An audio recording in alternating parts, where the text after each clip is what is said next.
We're back. Welcome, and so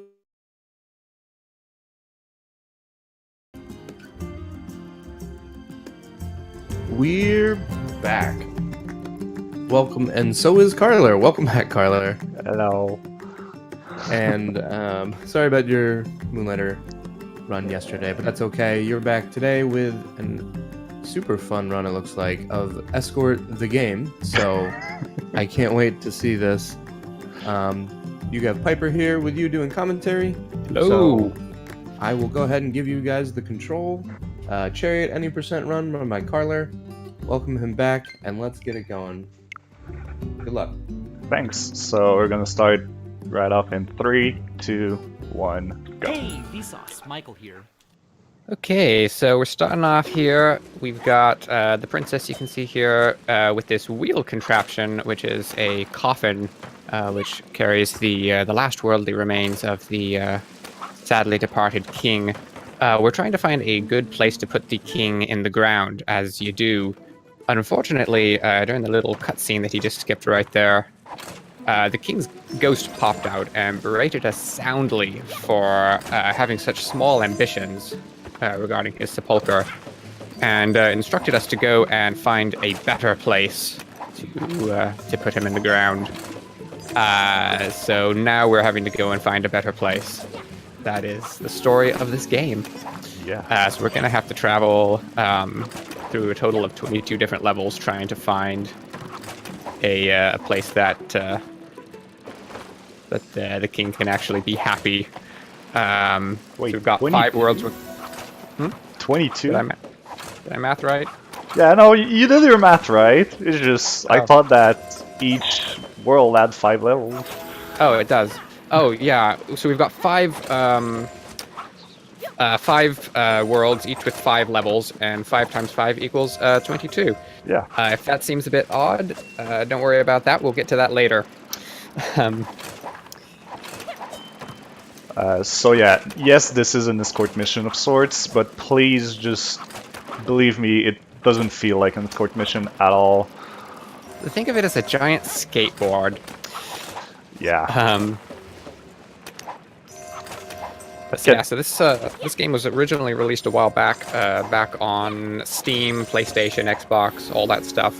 It was recently re-released on the Nintendo Switch, and we're actually playing it on Switch because the Switch has one important Feature. advantage that was added that makes it considerably faster than the other versions of the game, which is that you can enter levels from checkpoints. Which is the thing we just hit, like the blue thing. Yeah, in the other versions, you can only enter a level from the from the official entrances to the levels, and there is some backtracking in this game. So being able to enter from those checkpoints is actually going to save us a lot of time. It's going to be useful to get through some grinding faster later. So yeah, this game has actually flown somewhat under the radar as a speed game. Can't think why. You can find like some IL stuff on YouTube, but this game only started being run in terms of full game runs just in like the last couple of months. Like in January is when we actually got into it. Ready for that? And away we go. Okay, so there's also DLC for this game, which is enabled by default on the Switch version. The DLC adds a third playable character. In the base game, you can play as the princess and as her fiancé, the brave knight. In this version, you can also play as the skeleton shopkeeper. The different characters all have the same physics. They've got the same speed, jump height, all that stuff. The only difference between them is their attacks, and attacks are going to become relevant later. You can see these sort of boomerang bone things that the skeleton is throwing around here. That is his attack. The princess has a melee attack, which is really, really effective at short range. The princess can just basically stand on top of the chariot and swing that around, and you're perfectly safe. But the skeleton has basically the most versatile attack as far as just protecting the chariot while moving. So we're going to use that skeleton a lot. Yeah. throughout the game. The only downside about Skeleton is that he has long voice lines before entering levels, and you have to listen to all of them before. Yep. Yep. And that's another difference of the characters. Royal Arms is a gadget that does something different for each character. For both the fiancé and the princess, it increases their attack speed and such. But for the skeleton, will grant you a platform. So Yeah, the skeleton's special attack is a little whirlwind with some bones on top that you can stand on, so that's useful. We're going to use that a couple of times during this level, and here and there throughout the rest of the game as well. So gadgets are another thing in the DLC. The base game has a number of them, but none of them are unlocked by default. You have to find blueprints and then get the skeleton to build them for you. You have to pay for them. In the DLC, there's a number of gadgets, including the Royal Arms, which he's using in this level, which are unlocked by default. So we're going to be using those a lot during the run. And about the gadgets, though, you can only the gadgets are there to help you. We can use them to go faster, but normally you can only take one gadget into each level. So we kind of have to pick which one saves us the most time in a particular context. Oh, and that dark area we just passed, that's actually the entrance to World 2. But we can't go that way because His Royal Highness is scared of the dark. okay, that was weird. I got ejected of the chariot rope. That was weird. I don't think I've ever come off right there before. So yeah, in this level we picked up one extra blueprint for another gadget, which is Peg, and that gadget will be used like once in the whole run. So yeah, that gadget saves us 30 seconds, but like costs us like 5 seconds to pick up. So. Yep. And I'll highlight when we actually get to that point. It's going to be in World 2 that we're actually going to use that. So in this level, the game introduces one of the core mechanics that we're going to see throughout the rest of the game, which is these death rails that you just saw Collier going over. The death rails are walls or floors for the chariot, but they have no effect on the living, so we can just fall right through them. Well, the character, the player character, though, because Skeleton is not really living. We're ignoring that. Other than the skeleton, the death paths don't affect the living. And ooh, you made a really big noise going down that fall right there. So noise is a thing in this game. If you make noise, the looters come to life and try to steal all of your treasure. They can't actually hurt you or kill you, but they can steal your treasure, and we need our treasure to buy upgrades. The treasure routing is kind of tight, actually. So we are going to want to avoid getting looted. The looters can't actually get to us yet in this level. It's just kind of showing us them off screen. This game is really good, just casually, about introducing new mechanics. It shows you the looters and introduces you to the sound mechanic in a setting where they can't actually get to you to hurt you. It's some fantastic level design. We need to touch up on not diagonal jumps, but super jumps. I think. Oh yes, sorry, I hadn't mentioned that. So there's a weird interaction.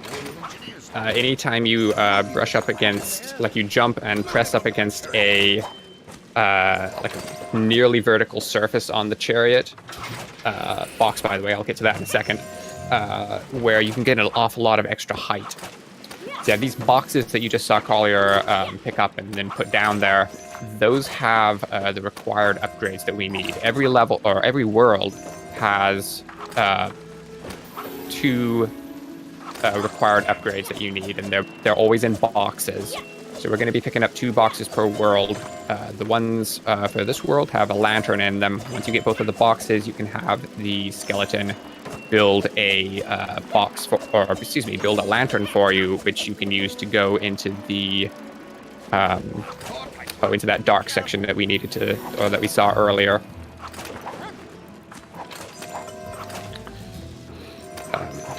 Yeah, right now I picked up warp. I'm not using it right now. There's like one spot that we can use it to save a bit of time. And there's really no other gadget that can save time in this level, so... Yeah, we're just going to save a couple of seconds at the end of this level with the warp beacon. So the warp beacon is another DLC gadget. You drop a beacon on the ground, and then you can push a button and teleport the chariot and the player, if the player is touching the chariot or is holding the chariot with a rope, can teleport to that warp beacon. And we're going to save, like, keep that mechanic in mind. It's only going to save us a couple of seconds in this level, but the warp beacon is a huge part of what has allowed us to break this game open. So we're going to be seeing a lot more of that in the later levels. Oh yes, so making loud noises with the chariot by running into things can wake the looters up, but collecting treasure actually creates sound as well. Anytime you see the little... Yeah. Yep, anytime you see those little blue rings emanating out from the chariot, here is the...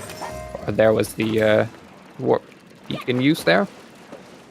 Yeah, and the more valuable the treasure you pick up, the more noise that it makes. So in a lot of these levels, there's a bit of a trade-off between wanting to collect treasure and also wanting to remain quiet so that you don't wake too many looters up. Oh yeah, when you jump on top of the chariot from a ghost rail, turns out you gain tons of speed from it because you preserve the chariot momentum. Yeah, physics works a little bit differently as long as the chariot has at least one wheel touching a death rail. Yeah. You keep like the chariot's momentum, and you can add your momentum to it. And I wasn't supposed to switch to skeleton. I forgot to switch my notes. However. Whoops. Yeah, we don't actually need to be doing any combat in this level. There's only one looter that can even get to us, and it's not worth even worrying about. And we're using the bubble for this level, so yeah, the princess is usually who we use. The shield bubble, we're going to be seeing a lot of that when we get to World 4, for reasons that we'll get to when we get there. But for this world, we're just using it because it allows us to jump higher. It basically turns the whole world into one big trampoline. Whole world asterisks. Yeah. Bubble is... apart from the bits that don't turn into trampolines. Yeah. Which are like the chariot. You can't bounce off of the chariot for some reason. Apparently that's a safety feature, I've been told. Yeah, the skeleton says that. It's probably because you could break the game even more open, but I think we did already a pretty good job. Yeah, we're doing okay. Oh yeah, life paths. I didn't mention that. So this level has been introducing us to one of the other core mechanics, the life paths. The green ones you're seeing there are the opposite of the death rails. The player can stand on them, but the chariot goes right through them. And the looter didn't wake up this time. Yep, there was a looter back there. It can come out and try to get to you, but even when it wakes up, it usually can't even get onto the chariot. It's hilarious. It tries its best. It gets points for trying. Sometimes, not this run. I think it's the first time that ever happened to me, to be honest. Oh yeah. Yep. Let's see. Oh yeah. One thing I should mention about switching characters.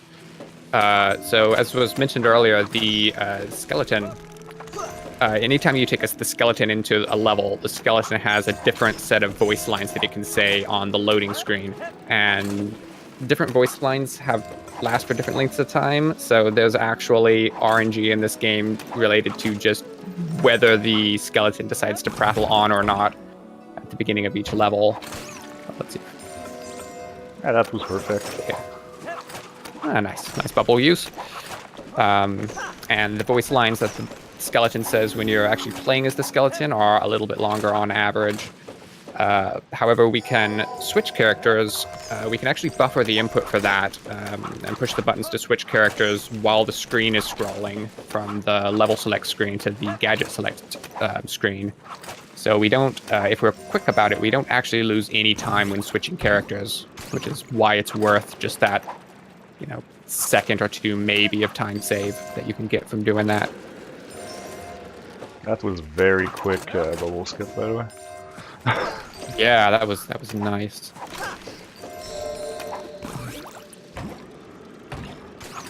And there you go. You won't see Bubble anymore until World 4, Yep. where we discovered a new thing about Bubble. Oh yeah. And then, when I did that Let's see. We're going into 1-5. This is the last level of World 1. And one interesting thing to notice here, we're going to be using the warp beacon a lot more, and treasure doesn't actually matter here. So the way this game works, each level has one or more exits that you can reach, and each exit that you touch unlocks an entrance in a different level. But we don't actually need the exit from this level. The exit from this would just take us back to a different entrance in 1-2, which is closer to the dark area that we need to get to. But since this is the Switch version, we can just spawn in from a checkpoint which is even closer. So we do not need the end, or the we do not actually need to reach the end of this level. And the box that we do need here is only about halfway through the level, so it's not worth finishing it. But one thing about not finishing levels, if you exit a level by just menuing and saying quit to the main menu, or not main menu, but go back to the map screen, you keep any blueprints that you've unlocked, but you don't keep any treasure.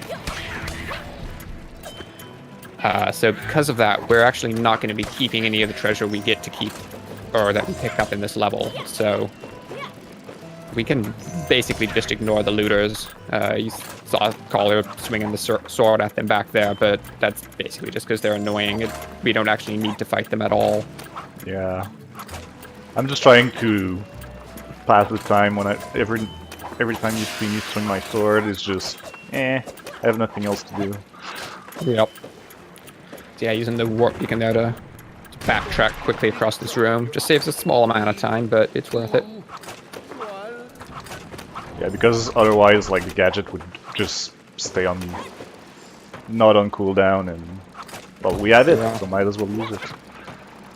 Yeah, it saves a little bit of time here and there. Oh yeah, do you want to talk about the puzzle that's coming up?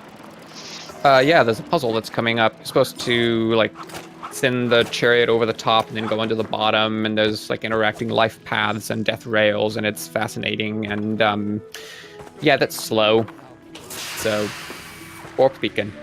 This is a fairly small skip we just did, but this game uses death rails a lot to try to confine the chariot to a specific part of a level, and to define how you move through certain levels. Like, this level is basically a long cave, but there's some of the levels that are a little bit more open, and death rails are used to make sure that you go through them in the correct manner. And with warp beacon, you can just walk through a death rail and then just drop a beacon and teleport the chariot to yourself. Oh. So we can go through death rails whenever we choose, basically.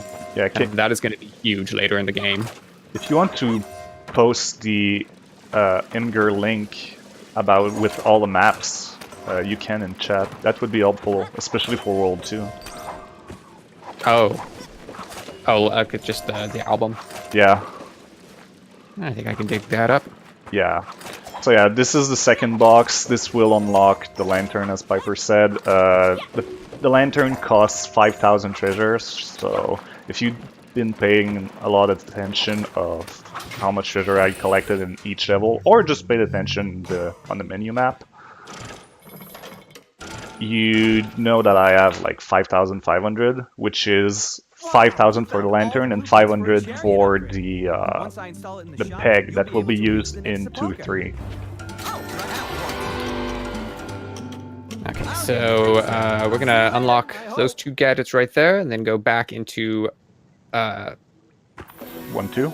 yeah, into 1-2, and go to the first sepulcher, where we will again try to bury the king, and his ghost will pop out again, tell us that he is not happy with this, that we have to keep going. My sepulcher is in another castle.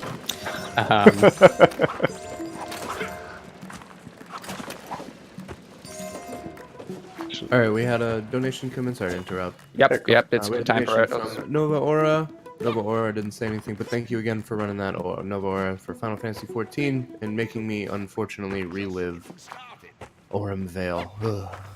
Also, we do have those 3 more bid wars. Get those donations in, guys. We have the Octopath Traveler Single Story bid war. We got the Metroid Samus Suit bid war, and we have the Undertale Hug. Don't hug the goat.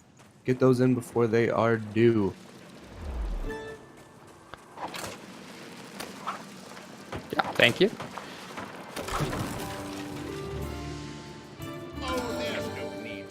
That's good pace up to now. There you are. Hey. Oh, ready for Yeah, it's been going adventure? pretty smoothly so far. My shop like Yeah. this.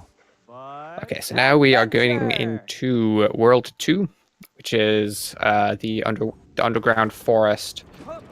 So this whole world is pretty dark, so you don't have, you've got limited visibility, so seeing where you're going is a bit of an issue. It's really pretty though. Yeah, it really reminds me of James Cameron's Avatar by moment. Yeah. Yeah, but there's a lot of, basically in this world there's a lot of, not exactly puzzles, but like mazes, labyrinths, that kind of thing. A lot of branching paths. Yeah, I think in the lore of the game, like this area is like a mine. Maybe. But you may have seen those dashed blue paths that Collier just went by. This is another sort of mechanic that the game introduces to you. Those dashed death rails, if you don't move on them for too long, if you just stay still, eventually they will break. And that's going to be used as a threat, basically, later on in the game. You have to keep moving on them. You have to find a way of keeping the chariot moving, or they will break and you will fall through them.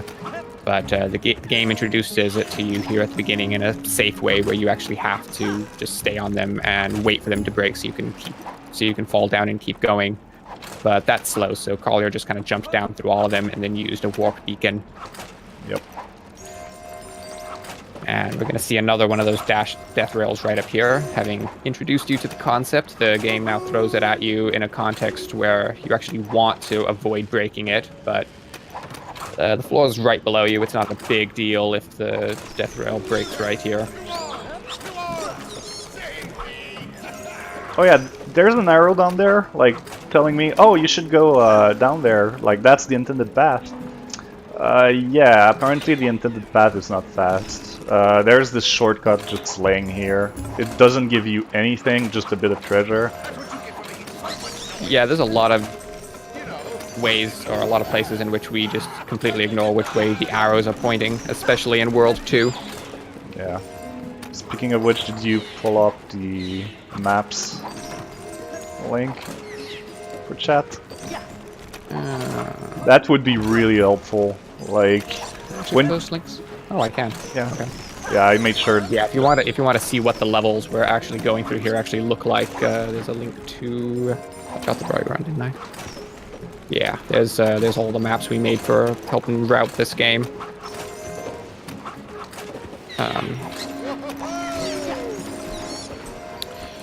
That flyer was like just after me. Yeah. Oh yeah, so the looters that we encounter upgrade throughout the game as well. So in this world we start to see the flyers, which can fly and have no clip enabled, so they just come straight towards you. Walls don't mean anything to them. Yeah, flyers go through cracks, man. Oh yeah, by the way, if you don't like puns, you won't like this game. There's so many puns, I swear. Okay, so that was... and then Let's see, that was 2-1. Thanks for keeping the shop open for me. I'm behind a bit on treasure, it's fine.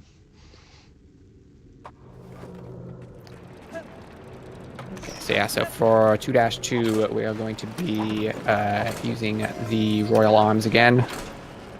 And there's a new skip we found, like, what, last week? 2 weeks ago? Yeah, I'd say about 2 weeks ago. It's near the... You're talking about the one at the end of the level? Yeah. Like, I knew it was there, but I thought it wasn't doable, and or wasn't saving enough time to risk it. So... Viper just corrected me on that. Yeah, apparently it saves like 1 second. I didn't actually go for it in the current world record either. I decided to play safe right there. I'm going for it every time. It never punished me now. Okay, I need to actually start using it. But it's risky. Like, it's the kind of stuff I'd expect to do in 5.5. Yeah. Oh yeah, and 5.5, by the way, is like the completion bonus for this game. You've seen these skulls every now and then. Oh, well, I ripped the skip. Oh no. Oh no. Okay, we were gonna avoid going to the right side of this room, but yeah, that royal arms use didn't quite work out perfectly. So, yeah, I pulled myself off of the platform by trying to reel in Chariot. Turns out I don't have like what's the name? Peg boots? Whatever. Yeah. This game looks really fun. Thank you. Yeah, it's it's a really interesting speed game because it is based around this mechanic that, like the whole escort thing, which is, you know, usually not something that a lot of gamers enjoy, but this game kind of just owns it and says, okay, here's your mechanic. You're not just trying to go fast, you're trying to move the chariot fast and interact with the physics like between the player and the chariot and manipulate that to make the whole lot go fast. Also, that was scary. A little bit. I need to be more careful about those roll arm zoos.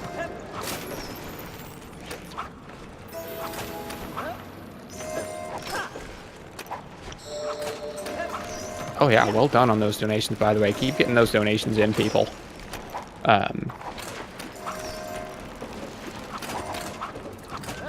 Do we have any donations to read right now? I think this would be a decent time for it, if we do. No, not at the moment. But okay. that Nova did go towards the Ophelia for the before. So Ophelia is now at $25. Hannet is at 10. Primrose is at 11. Tressa, I don't know who that is because I haven't played the game, but she apparently is not getting any involved. So get those donos in if you don't like Ophelia.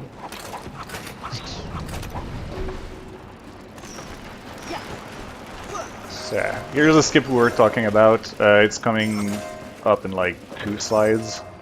It's fine. 2 slides? No. Less than that. It's right after this. One sentence there. Yeah, so we're going into a room now, which is basically a big vertical section. The exit to the level is directly above us right now. And we're supposed to go up and to the left, but there's a side area that we can get to over on the right. Let's see, I'm lagged behind a little bit. Let's see. I got it. No trouble. Okay.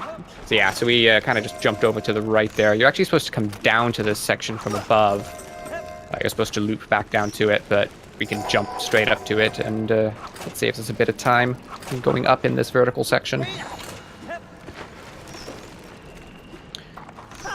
I got a lot of super jumps that weren't supposed to happen.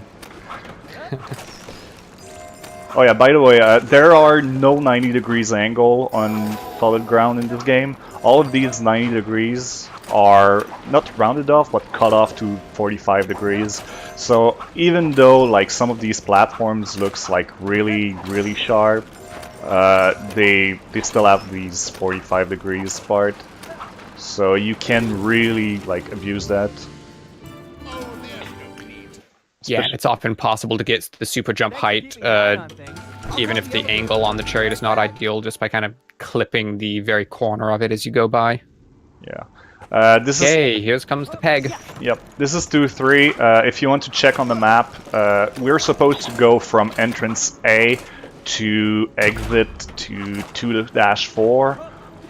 Yeah, you'll notice I'm not gonna do the obvious path. That wall over there is supposed to be broken from the top, because you need momentum to break it. Turns out with peg you can build that momentum from down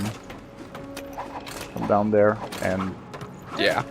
But even with you know, even after having broken it, you're not supposed to be able to make this jump to get up into that section that we just revealed.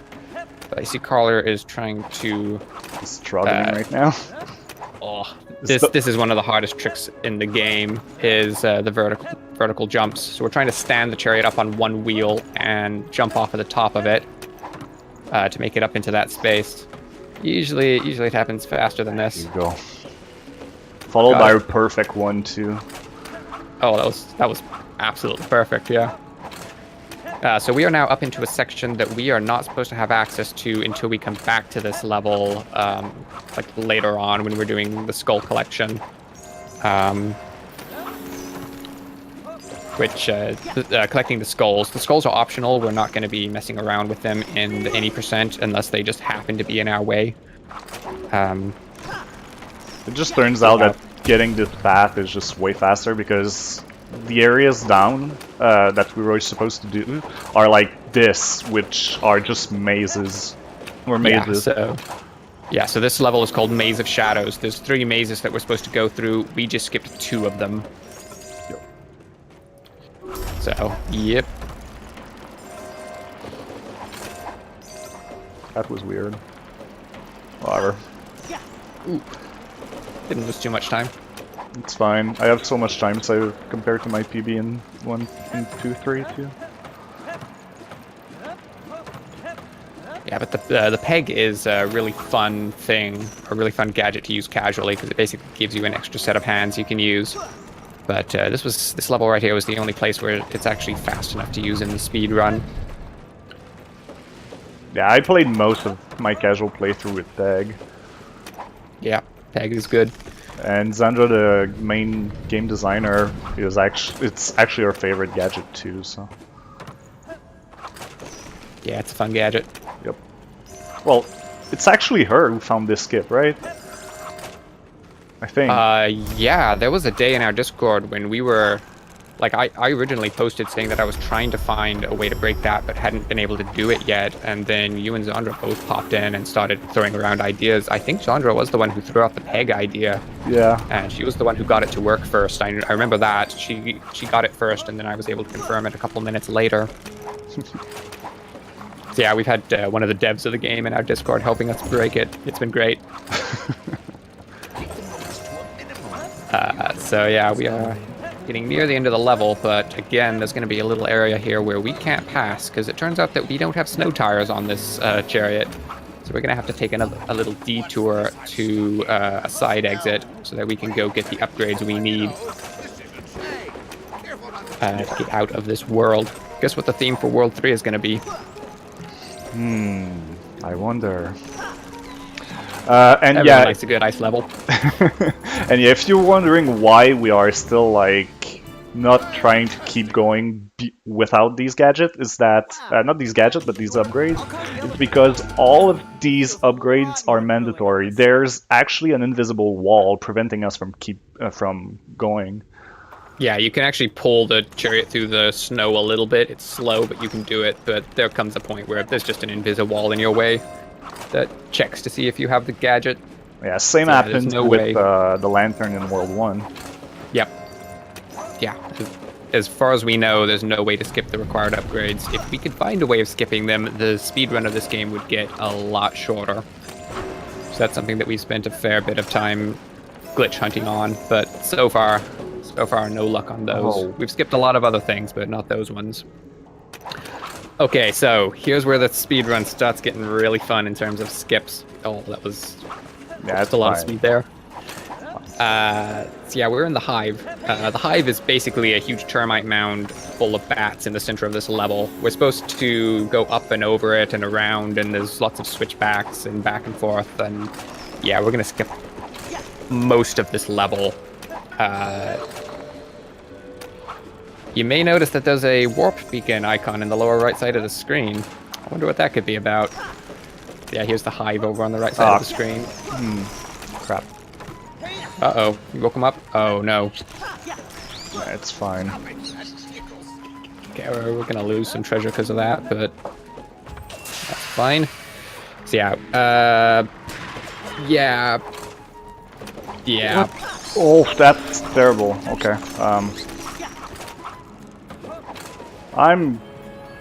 It's fine. This is a fairly newly discovered skip right here. So, yeah, we actually need 2 gadgets to do this. We need the Royal Arms to get up there, to get up to this part of the hive quickly, but then we need Warp Beacon to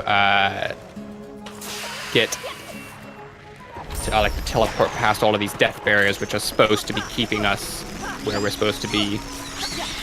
Yeah, you can only take 1 gadget per player into each level, but this is a 2-player game, and Carlier has another set of controllers hooked up. So, yep, 1 player, 2 controller. That was the first use of it.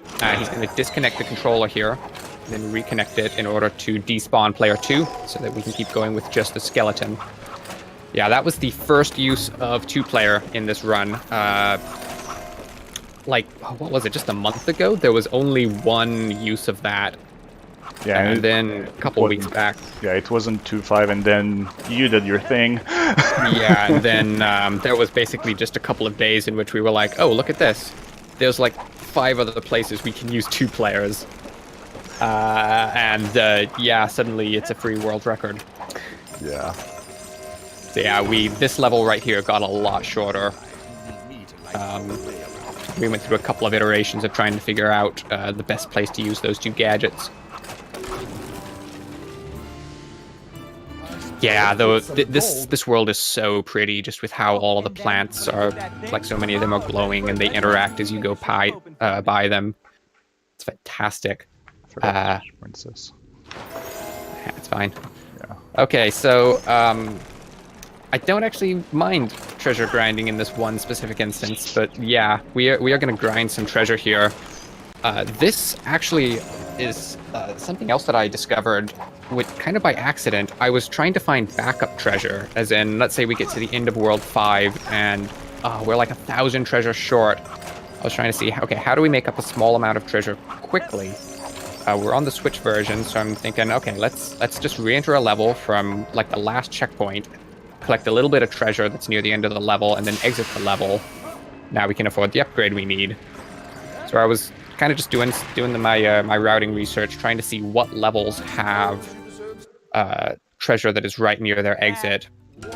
And there's not a lot of good options, actually. Most of the levels, if they have a checkpoint very close to the end, there's not a lot of treasure around it.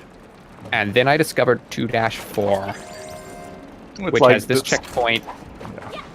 It has this checkpoint right near the end, and this room, which has 4,000 treasure in it. Ideally, if you can pick everything up, you can get out of this with 4,015 treasure, and the loop takes about a minute from spawn to respawn. So the efficiency that I have calculated, I just was rounding there a little bit, but the calculated efficiency I have for this is about 68 treasure per second, which is very good. So yeah, the treasure routing got a lot simpler when that was discovered, because this is just so good. There isn't enough treasure in the game that exceeds this efficiency to afford all of the items that we need. I think World 5 has the most, but like by the time you're in World 5, you don't need much treasure anymore. Yeah. So basically the treasure routing is for each bit of treasure, if you're trying to figure out whether to route it in or not, if the efficiency, like the treasure per second that you get, exceeds the value of, or exceeds the efficiency of 4-2 grinding, then it's on route. If it doesn't, then it's off route. So yeah, so we're just going to go through this a couple more times here, and that's going to give us basically all the treasure. Well, not all the treasure. We're still going to be picking up treasure. There's plenty of treasure that's either more efficient than this or is just right in our way. So we don't have all the treasure we need, but we have all the extra treasure we need. Since there's so much skip that we added in the last few weeks, we actually need to do an extra trip in there. So yeah, we ended up routing out some treasure in some other places by skipping whole sections of a couple of levels. So yeah, this is still, as I said earlier, a pretty new speed game. We are discovering stuff about this almost every week still. Sometimes small optimizations, but sometimes just a whole bit of a level will just vanish from the route because we don't need it.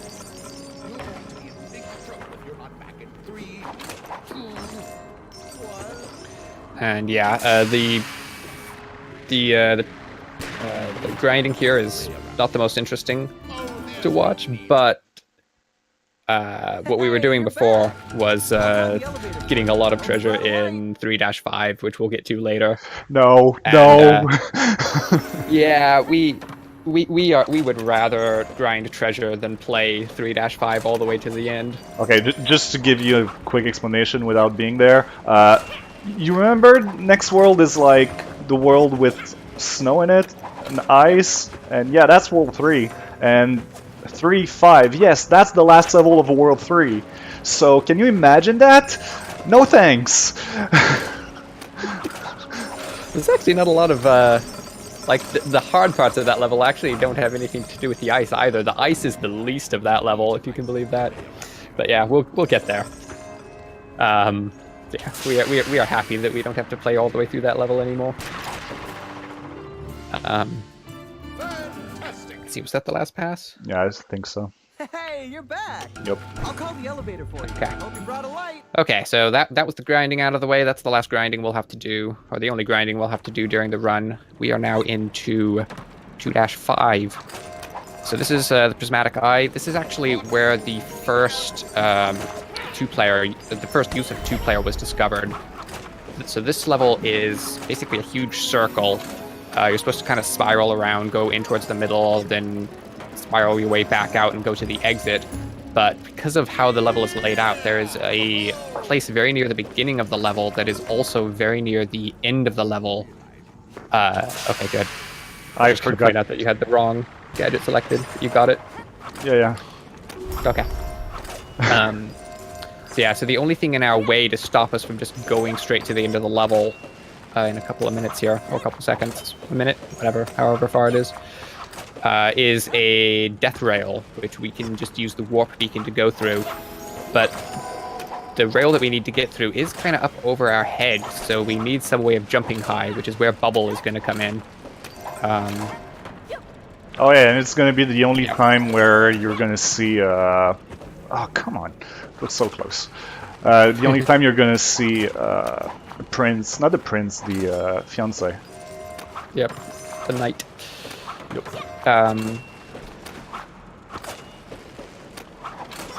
Pray for good dialogue, RNG. Yeah, so we're going to use the bubble to jump up through a death rail, and then use the warp beacon to bring the chariot after us, and that's going to skip most of this level. Also, mechanics. You can respawn the player. You can despawn them. I didn't point it out, but there's actually an area in 1-1 where the game actually has an arrow that points into a soft lock with a sign telling you how to respawn from checkpoint. It's amazing. But if you only have one player and you despawn, then you go back to the last checkpoint.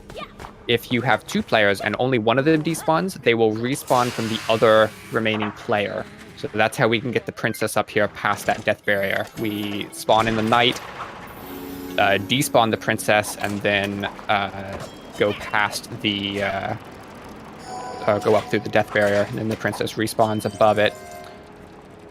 And then quick desync the controller again to get rid of player 2, and here's the box that we need. So this is going to be another situation where we don't actually need to exit, because we're going to be going back to 2-3, but there's a checkpoint that we're going to spawn from, which is closer. However, the exit that we need is right past the grinder that we're going to use to open this box, so there's no reason not to go and touch it. It doesn't actually really lose any time, and it lets us keep all the treasure in this level, which there's not a lot, but, you know, about 2,000. That's worth going and touching the exit for. Yeah, you'll see it's literally next to the end. Like, yeah. There's the grinder. There's the exit.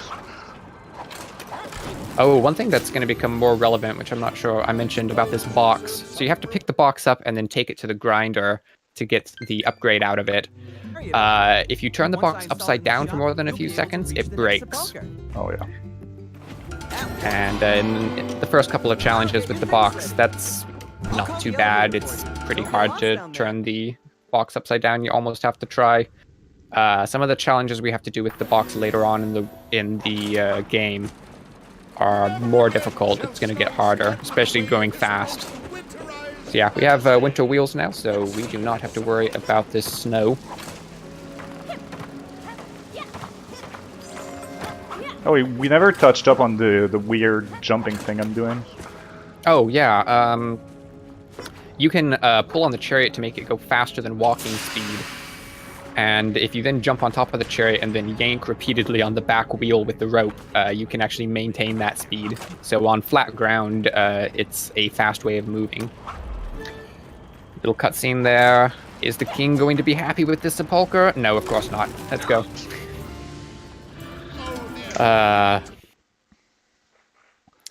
Hey, you're back. Oh yeah, 3-1. So exciting. I feel bad for Yep. losing my shot like this. I love Welcome this to Ice level. Physics. Sure. This is a good one. So, yeah, If you you got the warp don't, beacon. if you don't have the maps open yet, you should. So in this level, we enter from entrance A, and we are supposed to reach entrance 3-1. Sorry, spoilers. Yeah, there's actually a fair bit of backtracking in this world. We're actually supposed to play this level a grand total of 3 times. We're supposed to go from here to 3-2, of course, then to 3-3. Then 3-3 actually takes us to a second exit, or excuse me, a second entrance in this level, where we play through a different path, and then there's another exit which takes us to 3-4. And then eventually we'll come back here again to get to the exit that goes to World 4. But Carlio's just going to jump through a death rail here and use the warp beacon, and oh, what do you know? Sequence break. We are now in a part of the level we're not supposed to have access to yet. Yo, that's This game was not balanced around these DLC gadgets. yeah, not at all. So, yep. We just skipped 2 levels. Yeah, we are now Plus half on of this path. one, plus half of the revisit. Yeah, that's a lot. Basically 3 level. Yeah. This That's- path of the level is supposed to be on entrance B path. Yep. So Don't worry, you're only missing 2 levels or about 3 levels of ice. So, you know, we don't miss it. yeah, these 2 levels are visited in Broken Dream, which is the level that the category that completes 5-5 from start. Turns out you can also break the skull collection of this game. Yeah, so I did mention earlier that 5 times 5 does not equal 22. You know, you can subtract 2 off of the 25 for the 2 levels we just skipped by doing this. The 3rd level we have to subtract off is 5-5, which is we're not going to see during this run, during the any percent. It is basically an optional extra level, which is Kaizo, basically, with a skateboard. It's amazing, but you're supposed to collect all of the skulls in the game. There are 3 skulls in each level, and if you collect them all, then you unlock 5-5. But yeah, that's not necessary for completing the story, so we are not going to do that here. Yeah, I missed up the small skip there that I usually get every Yeah. time because the Chariot physics engine decided, like, nah, that's not gonna happen. It's not random, it's physics-based. Yeah, sensitive to initial condition, right? Yeah, yeah. Oh man. The number of clips because of the physics engine just like being jerked that have been created are off. There's way too much. Oh, I should talk about diagonal ice. Yeah, if you see me walk off of a diagonal ice platform, that's not me walking off of it. It's me failing a jump because the diagonal ice just decided, yeah, you're not gonna jump. It's amazing sometimes how many times you can hit the jump button and the game still just decides that you're somehow airborne even though you're clearly on the ground and you can't jump. It's amazing. Yeah, we have safety stuff that we do to contend with diagonal ice physics because it is so unreliable jumping under while trying to go fast. The one good thing that you can say about diagonal ice is that if you jump in the direction that it's sloped, you actually can get a little speed boost. But other than that, diagonal ice is a bit of a headache to deal with. Oh wow, the skip I missed cost me that much. And Oof. away we go. Kind of surprised. And if you're thinking that, oh well, you know, it's ice. It's only for one world. We've skipped 2 of the levels anyway. Yeah. One world. Yeah, we'll get there. We're gonna keep seeing ice for the rest of the game. Just wait until you see the ice platforms over the actual erupting volcano. That's great. Oh, you wish we were kidding. You wish. Okay, so we are now into, let's see here, 3-4. Having skipped 3-2 and 3-3.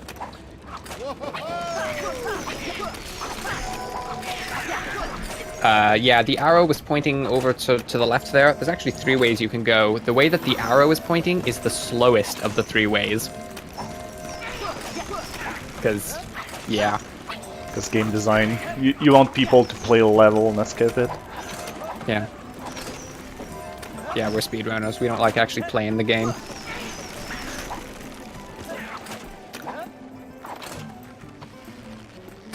Oh, come on. Give me that rubber. Thank you.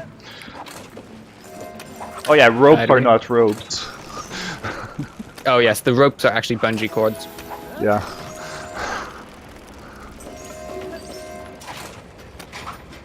Oh yeah, and for those of you who are concerned about like, yeah, but you're supposed to collect boxes in levels, and now you said you just skipped 2 levels. What happens with boxes now? Turns out the boxes are all in 3-4 and 3-5. So Yeah, after that skip was found, there was a moment of, okay, we can skip these levels, but where are the boxes? Where are the boxes? Does it matter? Will it save time? Yes, the boxes are in 3-4 and 3-5. So we are good for skipping those 2 levels earlier in the world.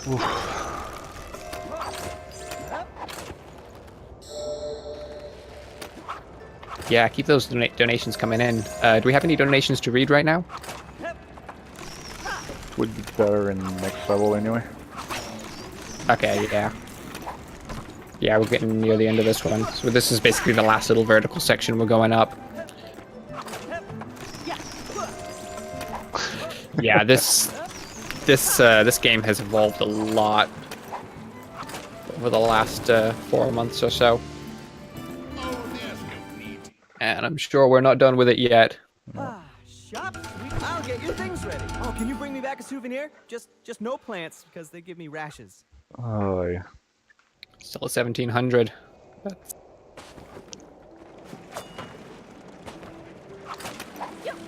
Speaking of which, I did not pay attention of how much treasure I had, but it's fine. I should pay attention more in level 5. So yeah, this level has a lot of treasure in it, and a lot of treasure that's pretty quick to get, but the box is only about halfway through the level, and the second half of the level is really hard, and you can lose a lot of time in it very easily. So we are going to be menuing out of this level as soon as we get the box. The box is the only thing that we're getting here. So because of that, we are completely ignoring the treasure. Okay. We're not going to get to keep any of it. So yeah, the main mechanic of this level, this is 3-5 speeder slide. So it's based around these slides. We have these slanted rails, and you've got to just kind of ride the chariot down them. It's a roller coaster. There's stuff to jump over, stuff to go under. Oh yeah, and there's a huge depth lane under me right now, but it doesn't reach all the way to the right. So yeah, we're gonna skip a little bit of a dog leg. We're at the end of this. Oh yeah, wow! So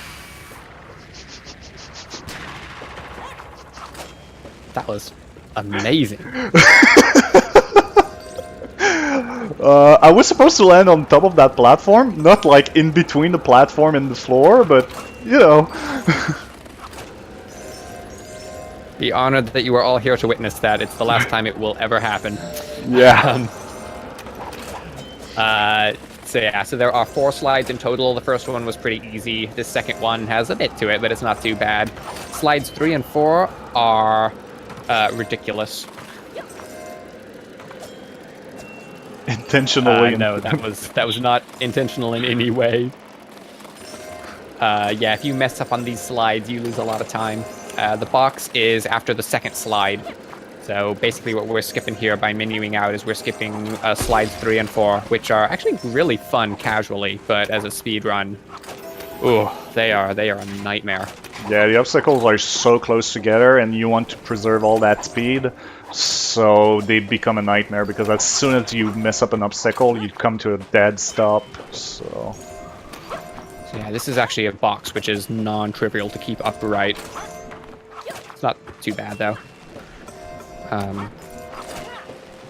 Yeah, so a lot of the treasure routing early on, before we discovered 2-4 grinding, a lot of the debate was over whether this level would be worth it, like finishing this to get the treasure, because there is a lot of treasure in this level.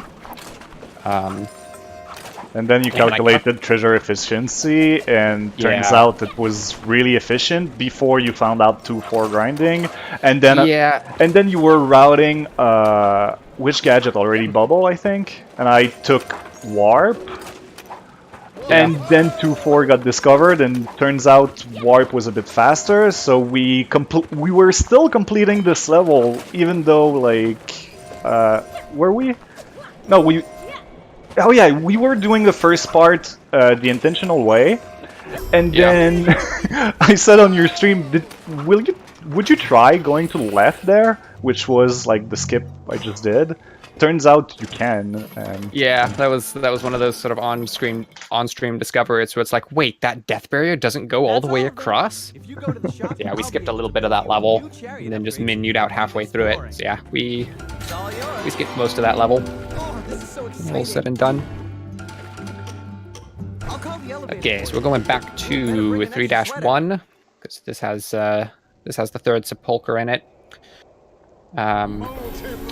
This is supposed to be the third time we've seen this level, but we skipped one, so yeah. The Chariot is now lava-proof.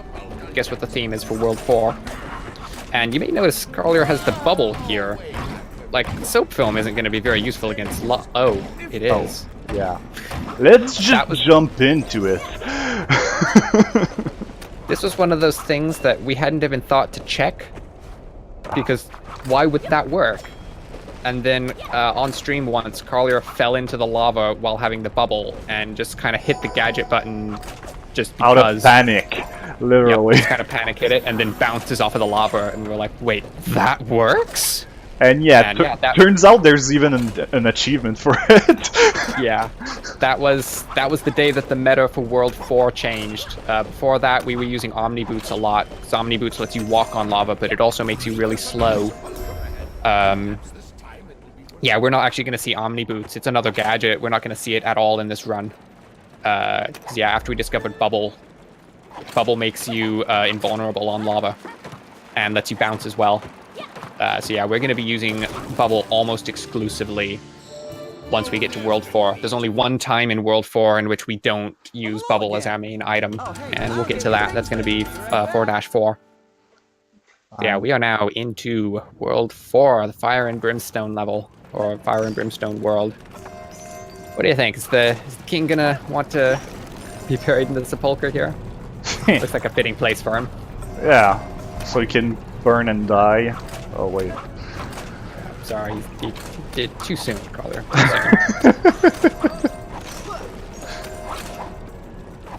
It's fine, the princess not around to listen to that.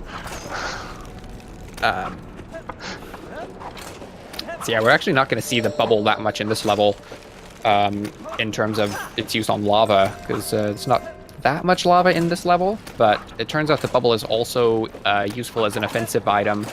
It's very bouncy, and all the looters who want to steal your treasure just bounce off of it and go flying.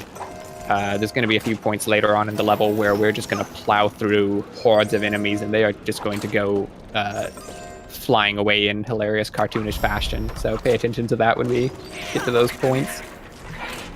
Yeah, come on. Yeah, we're going to do a little skip with the bubble here. We're supposed to like leave the chariot somewhere and then kind of walk around through some twisty... Oh, I fat-fingered it, it's fine. Oh, double-clicking the gadgets is never fun. It's fine. Wait the tool down? It's fine. Yeah. Oh, classy. Oh, that was... Okay. Normally we leave the chariot there and then use the bubble to bounce up and pull the chariot after us, but Carlio's just gonna do a really sweet vertical chariot jump. I swear, it's only in 2-3 I'm having problems with the vertical jumps, don't ask me why.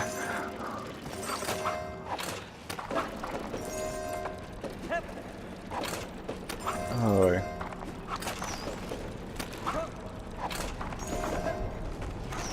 By the way, my timer is still on the red for those who are wondering. But I have so much time saved in 4-2 still, and at the end of the run, this might actually still PB. But I shouldn't say that because 4-2 is actually the reset point of the run in my case.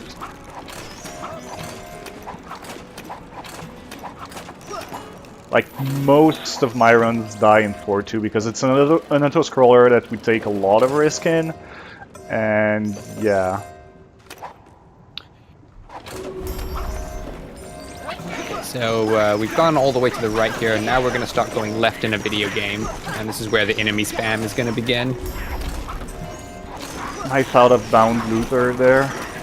Oh yeah, the looters, they're fantastic. They will try to grab hold of the chariot to steal treasure. And there's some point in the code where they will just basically decide which part of the chariot they're holding onto. It can actually pick a point that is outside the chariot's hitbox. And then the chariot like lands on the ground or something, and that point is now out of bounds. You can have out of bounds looters stealing from you, and you can't do anything about it. Also, check out that bubble action. That was amazing. I'm gonna see it a tiny bit more again. Yeah. Oh, also, there's a third looter I don't think we've mentioned so far. We've got the flippers, which are the ones with the big tusks. If they touch you, they will throw you up into the air and break your rope. Oh, what? That didn't activate it? Oh, no. Yeah, there's a button that we need to hit to open this door here. Must have missed it. Button skip number 1. Yeah. Okay, so there is going to be a descending lava auto-scroller at the end of this level. Basically just a little vertical section with descending lava that takes us down to the exit that we need. The lava starts going down when either you or the chariot touch the... there we go. The moment you touch the trigger, which is directly above the lava. So we just did a jump off of the rail there. Just to go down and use the bubble to bounce off of the lava, just to start that going as soon as possible. Carlo goes over to the left just to get some treasure, because why not? We're waiting for the lava to go down anyway. And there we go. And yeah, wooden wheels are not flammable, did you know that? Yeah, the chariot is very strong. Also, yeah, you can, if you pull the chariot over to the right at the end, you can actually activate the exit before the lava finishes going down. Okay, 4-2. Play safe, don't die. Yeah. This level is very long, very grueling. There's a lot of very little mistakes you can make that cost you 30 seconds or more in this level. I think I have like 2 minutes of time saved in here. Yeah. This level is kind of auto-scrollery, but it's not exactly an auto-scroller. It wouldn't be so bad if it was an auto-scroller, but there's so many little things that you can do to save like half a second here and there. Speaking of half a second, that saves half a second. Yeah, so many of them get you killed if you mess them up. So yeah, so we've got current here. The current is taking the chariot along to the right. We're going to do everything we can to try and speed this up, kind of bubbling through some of these sections. And yeah, it turns out that first level pit was special in itself because it retains the momentum of the chariot. No, not all of them does that. Yeah, if you get the chariot going fast in that lava, it will just keep going fast. It never loses its speed. Also, we just saw the final iteration of the looter there, that really big one that doesn't die even when you hit it a bunch of times with bones. They have a lot of health. They are called ropers. They have 2 tricks up their sleeves. One is that they have a rope of their own. If you give them a chance, they will grab onto your chariot and play tug of war with you. I am not joking. and they don't let go until you kill them, and they have tons of health. And if they do manage to get hold of your chariot, if they do try to steal from you, they will grab treasure very, very fast. They don't hang out and dig for a while the way some of the others do. So if they get hold of you, you lose the treasure so fast, and they can steal a lot. I got a bad cycle here.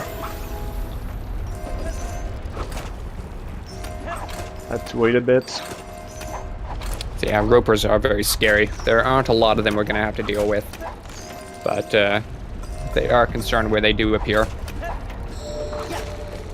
So if they do grab hold of the chariot, it takes so long to kill.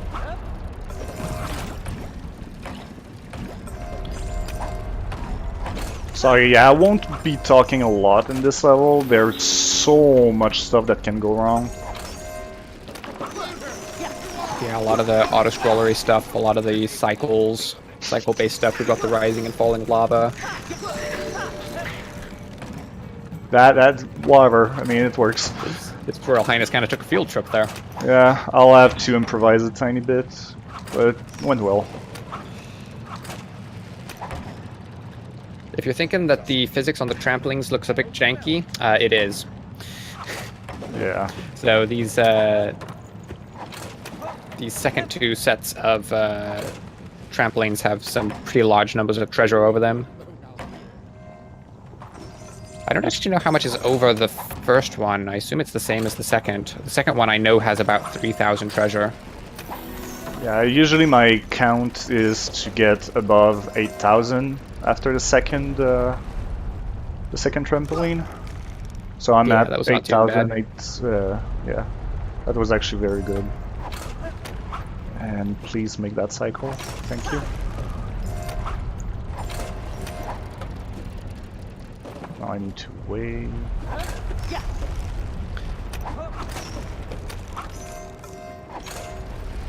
You can see one of the skulls down there at the bottom of the screen if you send the chariot under this section. Whatever. It'll do. No! Oh! I let go of jump too early. Oh! That was all me. I let go of Whoops. jump too early. Right before the checkpoint too. You were like Yeah. a foot away from it. Well, we're gonna get to see this section again. Not more than once, I think. Yeah, why do I even talk? This level is garbage. Oh, okay, what happened right there, I saw that. That was a question of he was trying to grab the back wheel to yank on it to make it go faster, and when he walked to the left, because of like the diagonal... It pushed me down in the lava. Yeah, because of the diagonal like surface on the underside of that platform. Like, it's, okay, we'll wedge you into this gap, but we have to push the chariot down to do it, and then the chariot goes into the lava, and it's like, okay, you're standing in lava now. You are dead. So yeah, you have to be careful with that. There's a lot of situations in this level where you want to try and grab the back wheel to try to speed up a bit. But you've got to be careful with that. Because if you move to the left and there's a platform to your left, it can push the chariot down into the lava. Okay, we got the checkpoint. Whew. Oof. Yeah, that's the kind of thing that can happen in this level, and little slips like that can cost a ton of time. That was already And like 30 seconds, I think, over that. Yeah, at least. Yeah, at least. So yeah, it can be hard to stay off of tilt when that happens.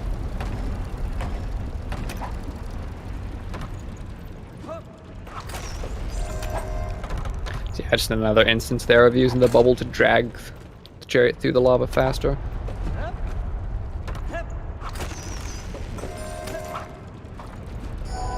And whoop.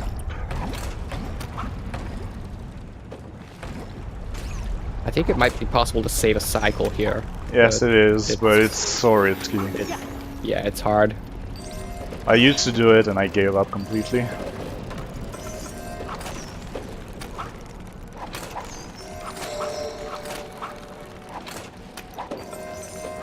It depends like on how the bubble interacted with the lava, which is not RNG but like sensitive to initial conditions.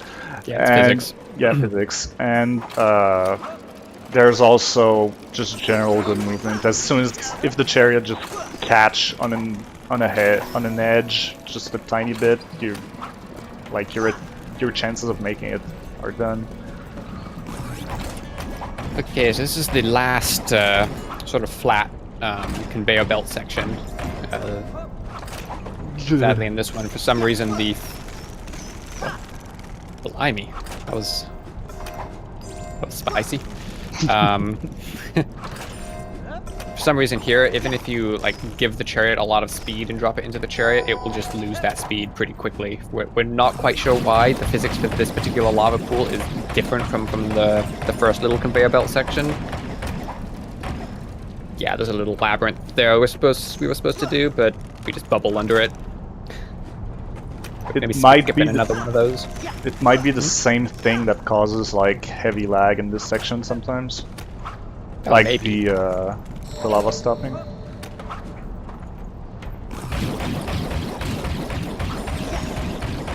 Oh yeah, and turns out the gadgets are on a... No! Oh my god! I got caught on the underside of that pillar. Yeah, the jump didn't get eaten, but you lost the height from it, so it wasn't able to clear that. Okay, well, we get to see this again. Hopefully the lag doesn't start. Yeah. That would be my kind of luck. So yeah, what Collier was referring to there is if you do get lag in this game, it turns out that the gadgets still track real time even if the game is lagging. So in sort of in-game time, they can end sooner than you expect. It's not a huge deal. It's not something we deal with a lot, but if it does happen, it can make things impossible that are supposed to be possible. Like you literally need to exit the game and try again in this level if that happens.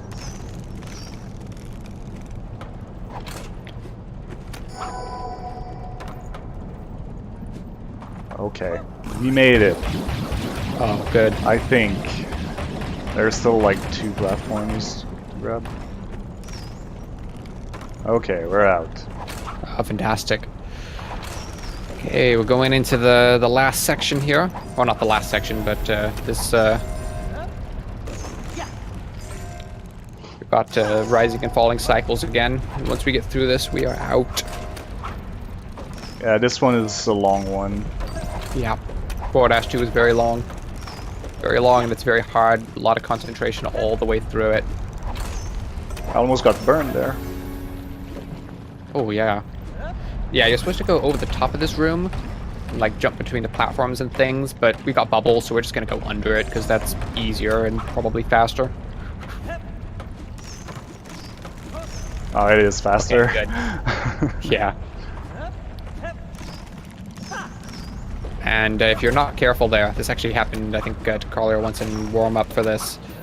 When you're pulling the chariot out of the lava, it can actually end up on top of you. Yeah. And then it pushes you down into the lava, and then you can't get out from under it, and then your bubble ends, and then you're sad. Okay, here we go. Actual last section here. Okay, it's fine, it's fine, it's fine, it's fine. I can still make that. No, I can't. Oh well. Ah, no cycle skip. Yeah, there's a way to skip this. Heard there were things going on here. Yes, indeed. we are playing a very long escort mission here. It's a fun game, I swear, I swear.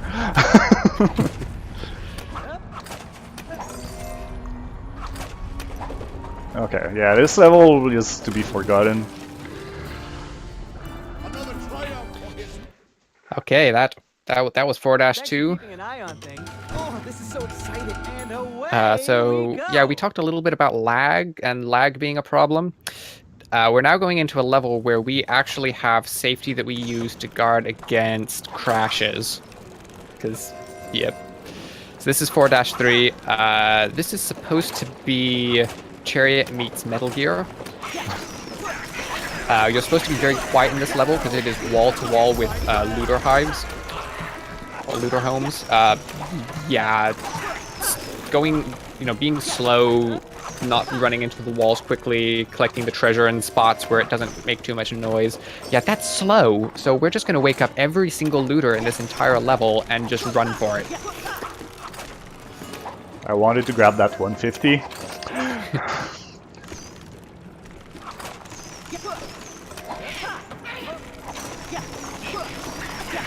Yeah, whatever. At least the escort moves at your speed. That is true. Oh, I forgot to put myself offline. Whoops. It's fine.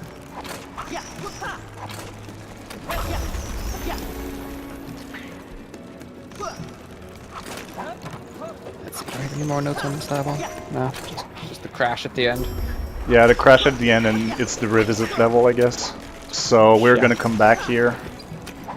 Yep, we're gonna see this level twice, because this level has the entrance to World 5 in it. So yeah, this room has a door in the lower right that we need to open to get out of it, so we gotta go up to the button.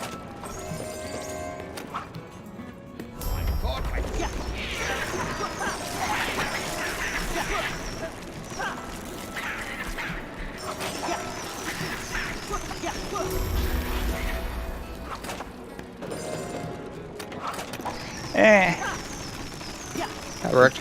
Okay, so if you see the pipes over to the right, like those the death rails, we call that a rail tunnel. It goes up and down and left and right and around again, and just generally yeah, we're not doing that. Yeah. There's also like Nice. There's also a glitch that, well, a glitch. It's not really a glitch. It's just like physics not cooperating. Sometimes the chariot decides, yeah, you're not going fast enough, and I can go against the direction of the tunnels, so and start falling down. Yeah, and when you drop the chariot into the lava there and then ride across it, sometimes it will maintain its speed, sometimes it will just decide to lose all of its speed and go very slowly across that area. We don't know what the difference is. We don't know how to manipulate that, so that is just luck. But yeah, this is the scariest, I think, part of this level right here. It's a very slow rising auto-scroller, rising lava auto-scroller. And some of the movement right at the end can be a bit tricky. And if you lose the box here, you've lost a lot of time.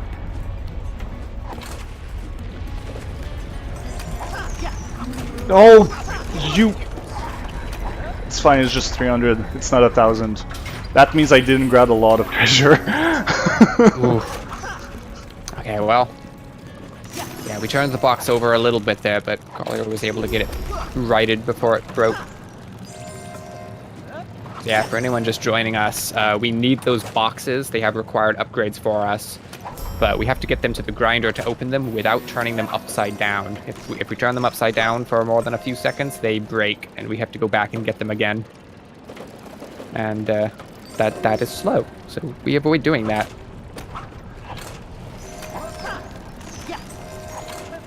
Okay, so right up here, we're gonna hit a checkpoint, which is not that far out of our way, but it's easy enough to miss it.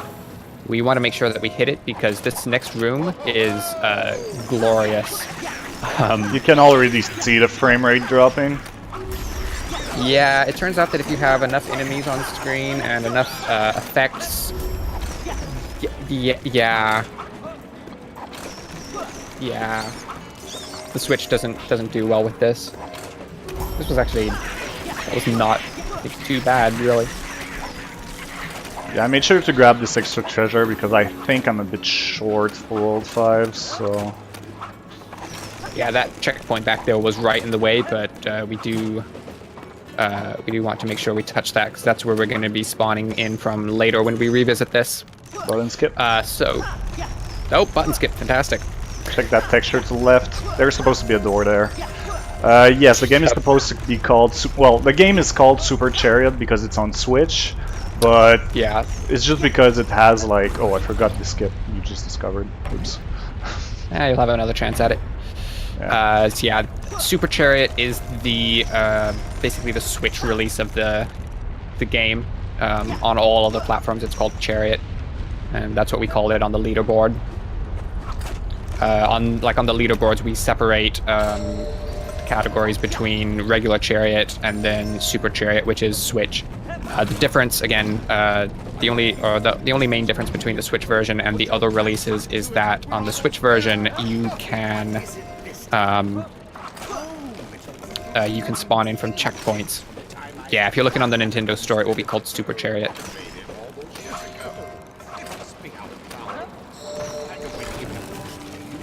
Okay, so we are out of there. So here comes 4-4. This is the one exception to the bubble is good in lava rule. Keeping the shop open for me. Thank you for reminding me.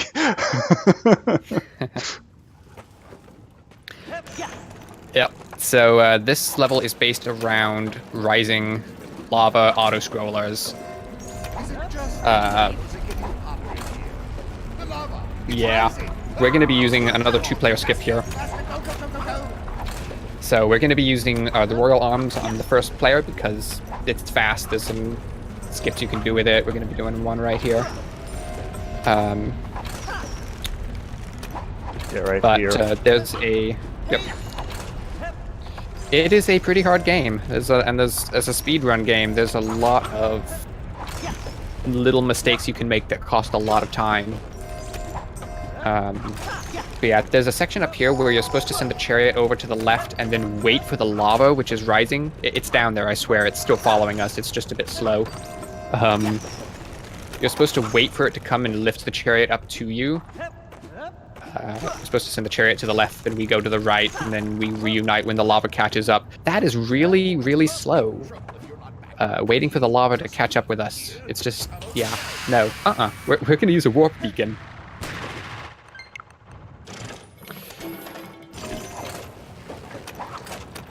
Desync of the controller to get rid of player 2, and off we go. Just need to remember to reconnect it later. The game is not that hard, it's just like the 2-player stuff that is a bit finicky in the speedrun. Like, casually speaking, this game is just super chill and fun. Yeah, it gets kind of intense as a speed game, and it is a pretty long speed game as well. Not super long, but it's over 2 hours. No. Oh well. Oh. Ooh, okay. That's fine. We were trying to skip going all the way to the right there. But at least it wasn't a death. See, the lava is rising, like, I just did that to showcase it. Yep, it's rising. It's back there, we swear. It's just a bit slow.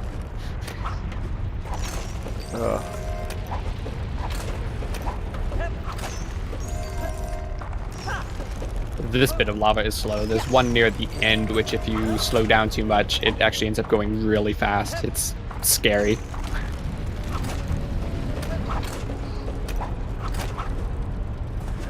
And other thing that is actually interesting, most of this game is controlled with shoulder buttons. And honestly, it's a nice switch because I was running Odyssey, Super Mario Odyssey beforehand, and like everything is like front button dependent. So when I started running Chariot, yeah, having index fingers do so much stuff is actually weird. So yeah, so you've got basically one hand, you've got a finger that one of the trigger buttons controls this rope that you see grabbing the chariot with. And then the 2 shoulder buttons on the other hand lengthen and shorten the rope. So you can let the chariot out or reel it in. And we use that a lot for sort of just controlling how the chariot moves.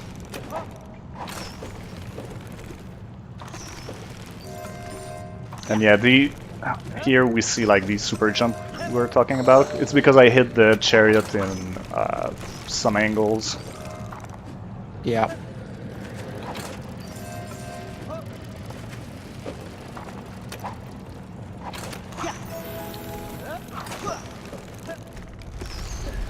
Yeah, right here I'm supposed to be waiting on the lava again.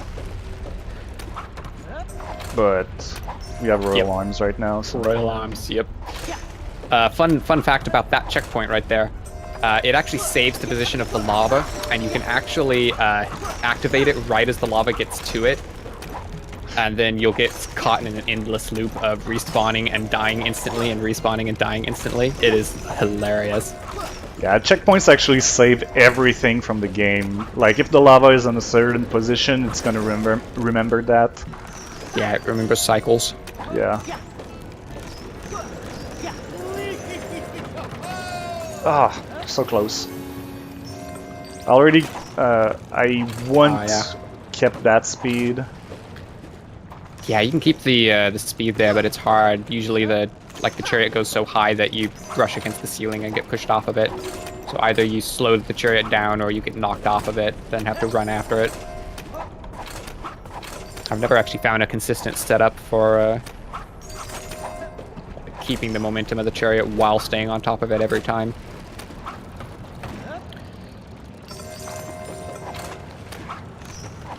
Almost done with this level.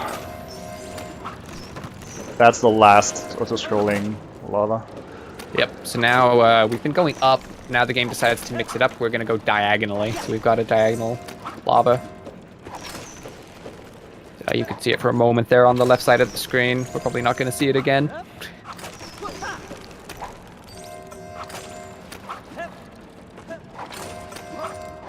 Worst thing is, I'm checking my splits and I'm like, if I'm not short on money, that could still be super close to my PP. Oh, just because of all those skips we found recently. Yeah, it's fun when you have a PB that you're proud of, and then, a couple of weeks later, it's like, okay, yeah, this is now terrible because new skips are found. Yeah. I guess we have a different definition of fun.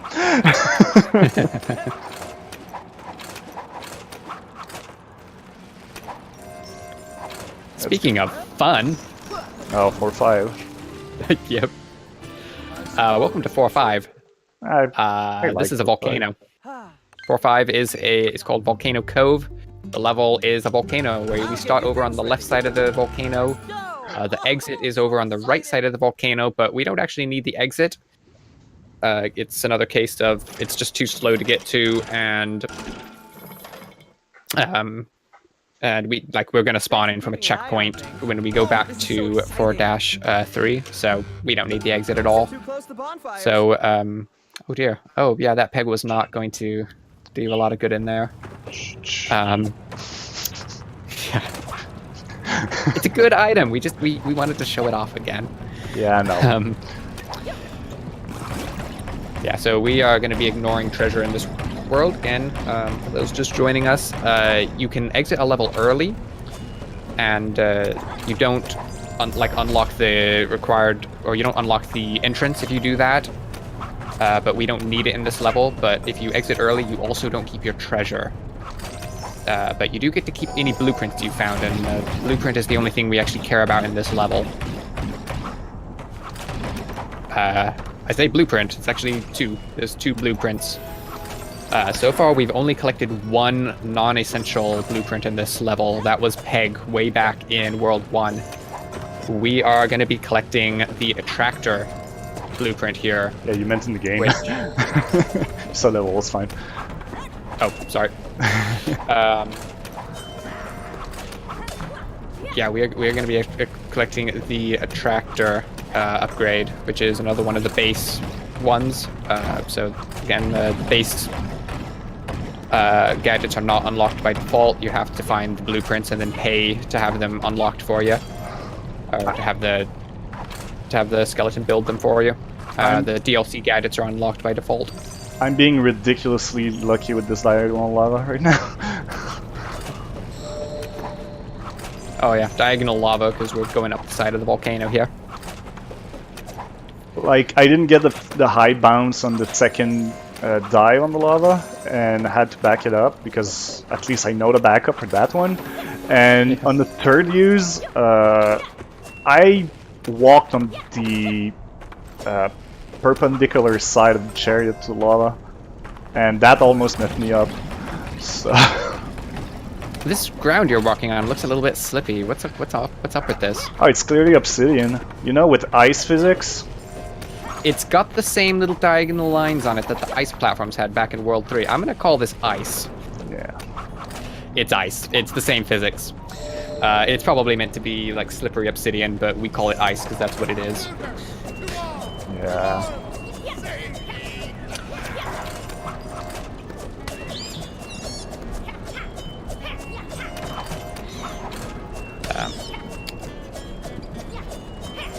Hey, it's worked. Whew.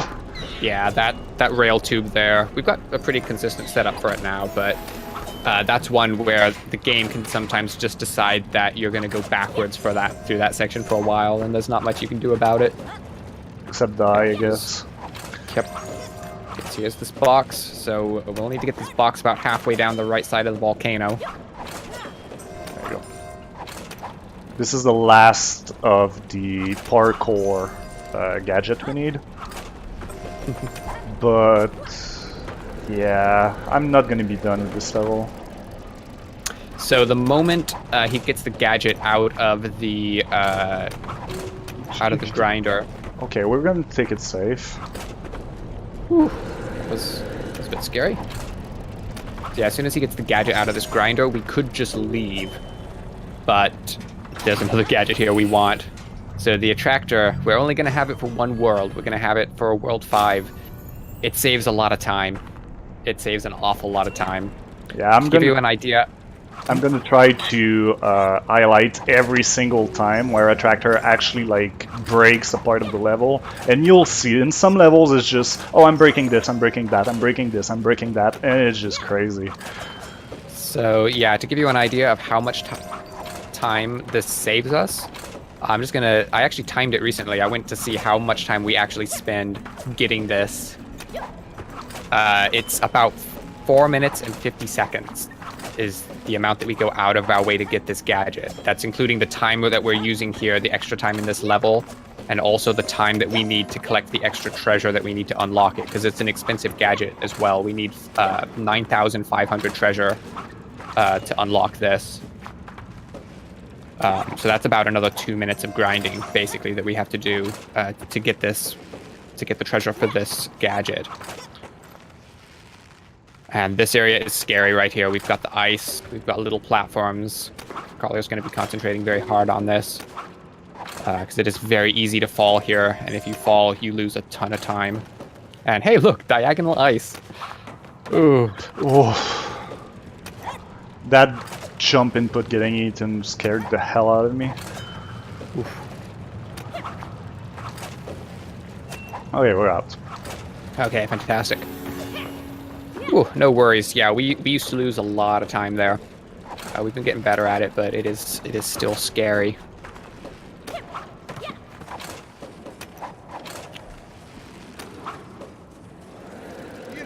So yeah, this section right here is fiddly. We need to break the brittle wall, but we need the chariot to hit edge first, basically, in order to do it. So the chariot transfers more momentum into a wall if it hits edge first instead of flat. Having a bit of trouble with it. There you go. Just kind of over-rotating. Yeah. Oh, nicely done. And the intended way is to go up top and like send the chariot on its way, and then catch it before to give it enough like upwards swing to get it. But it turns out like even the intended way is not reliable enough. So Yeah. Here we go. This is the second non-essential gadget that we're going to pick up. The You found a new gadget the only other one we're blueprint. going to Head pick on up over to the shop and I can build that it we for don't you. need to. All right, it's all yours. I'll call the elevator Got for left you. it talks at us for a while. It's We not unlock all those it's cracked things, up and to then be. we are back into 4-3. with the skip I forgot last time, so hopefully everything Yeah, goes it was, well this time. Yep, there's a little skip that we can do in this tunnel to make it go a bit faster. This was discovered just recently. I push a button.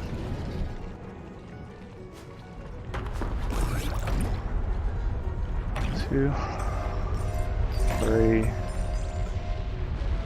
4. So yeah, you can see there the kind of height that you can get with the bubble. Again, desyncing the controller to get rid of player 2, since we no longer need them. No, we still need player 2. Later on, Yeah. but yeah. But getting rid of them in this level. I need to remember to reconnect it. Yeah, so again, we can only take one gadget for each player into each level. So in situations like that where we really need 2 gadgets to make that go faster, we do have a second controller connected, which lets us spawn in a second player when we need it.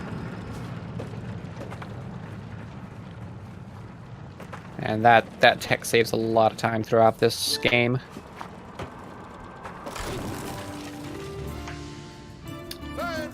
Wait, His Highness didn't want to be buried here in all this brimstone? Gold.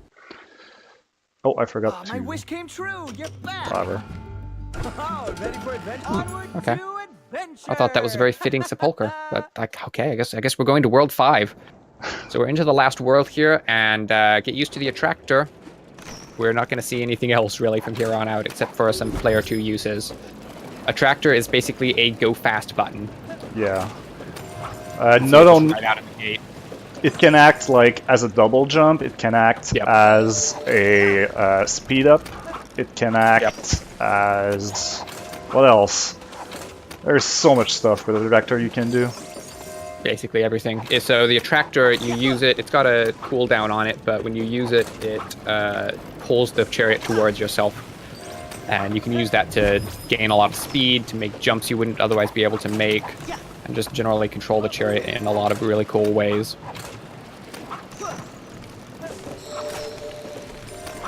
Speaking of cool ways, hey, see, more ice! Yes, the orange stuff with the diagonal lines on it. I'm not actually sure what it's supposed to be. We call it ice because that's what it is. I guess it's supposed to be glass, but I don't know. yeah. There you go. Big jump there. Yeah, that key is required actually, like that button press. It's mandatory, and I just lost 300 gold. Nice. Because I was trying to go too quick. So yeah, so the little gold pieces, or all the little treasure, collects immediately as you go by it. The bigger ones take a while to collect, and the more valuable they are, the more they have to think about it before they actually decide to go to the chariot. Yeah, they're like stuck in the ground, I guess. Yeah. So since I lost that 300 up there, I'm gonna pick this one up. So we've got some more 2-player stuff going on. This skip that's about to happen here is another one that was discovered very recently. And it skips a fairly large chunk of this level just using the attractor. Or not attractor, using the warp beacon. Yeah, you're supposed to go way over to the left, and that death rail is supposed to stop you from being able to get down here quickly. Took so long to reconnect this time. Oh, yeah, that was a long one. Oh, and the second one didn't trigger. Okay, cool. We're not supposed to be in this area right here. Hey, you can see the down arrow. Yep, down arrow saying go down. We're actually going into an area that we're supposed to access from the other side from a later part in the level. We're just going to use it as a shortcut because we've got the attractor so we can make that jump. So yeah, we're going backwards through all of this section right here.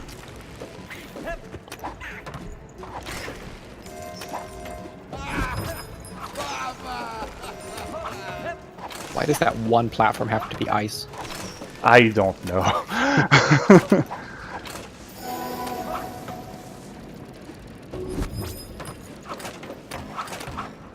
So we've got the last use of 2-player in the game coming up right about here. The last one currently en route. Yeah, the only reason why I reconnected the controller is for that section.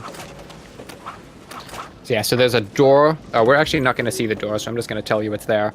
There's a door that we need to open ahead of here, and we have to do this long kind of detour to come down into this section down here, to hit that button way down at the bottom of the screen. And then we're supposed to backtrack all the way out.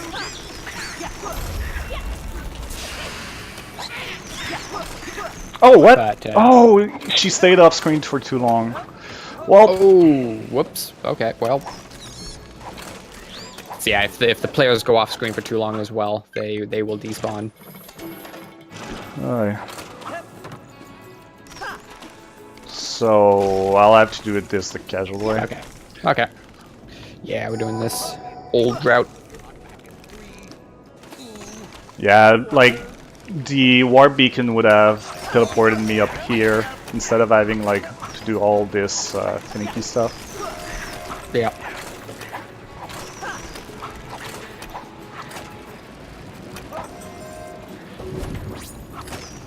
Anyway.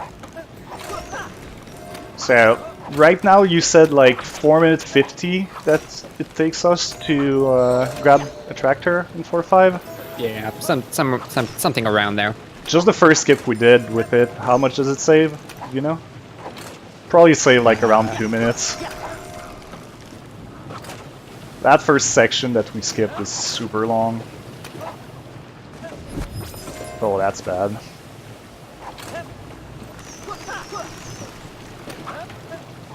That's fine. No, it's not. Whatever. I'll use the tractor whoops. here.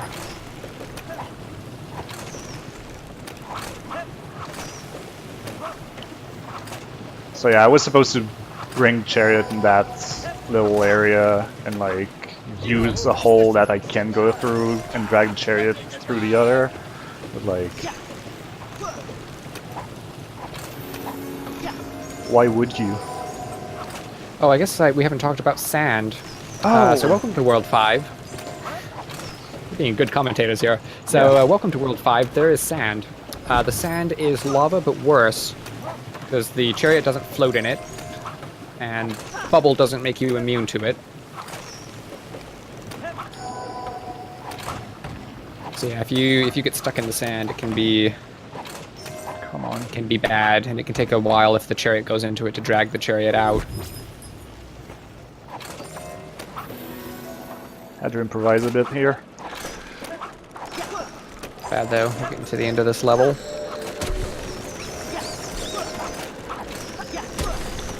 One last death rail with super powers apparently. We go so fast on this one. I guess I never actually said that, but I guess it's kind of obvious. Some of the death rails work like conveyor belts. 13,400. I'll call the elevator for you. So we're going into 4-2 here, which is technically the last level of the game, but as with all the other worlds, we can't actually get to the final sepulcher without getting an upgrade. So we're going to have to backtrack to this level later on.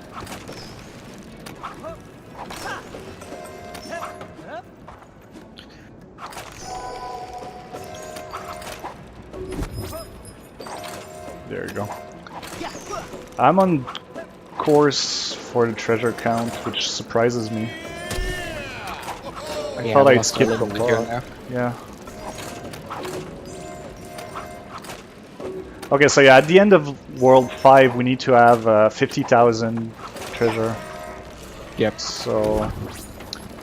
it's a lot. yeah. But there's a lot of treasure in this world. Well, everything is gold, so 30 or 300 on each gem, so... oh yeah, we didn't really talk about that either, but yeah, back near the beginning of the game we were seeing bronze. Small bronze pieces are worth 10, small silver pieces are worth 15. Now that we're into World 5, most things are gold, which is worth 30, and the big pieces are worth 10 times as much as the little ones.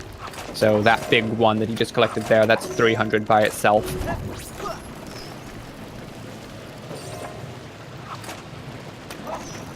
And we're next to the Phantom Door. Oh yeah, there's a door there. Yeah, totally. Yeah, in the first runs we did, both me and Piper were activating the button above these trampolines. And yeah, it turns out that door is just optional.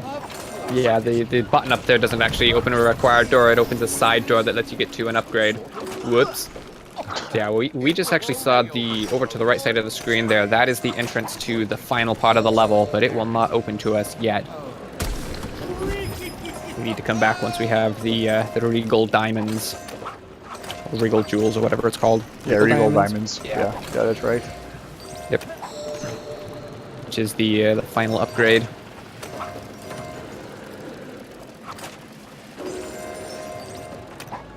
I'll go for it once. Yeah, got it. Fantastic. That skip's not easy, by the way. It's super tight. Like, you need to jump early enough to preserve the attractor momentum, but it like goes against everything you have in your muscle memory. So usually you try to jump as late as you can. So to activate like attractor as late as you can. Turns out it's the other way around for that skip. So yeah.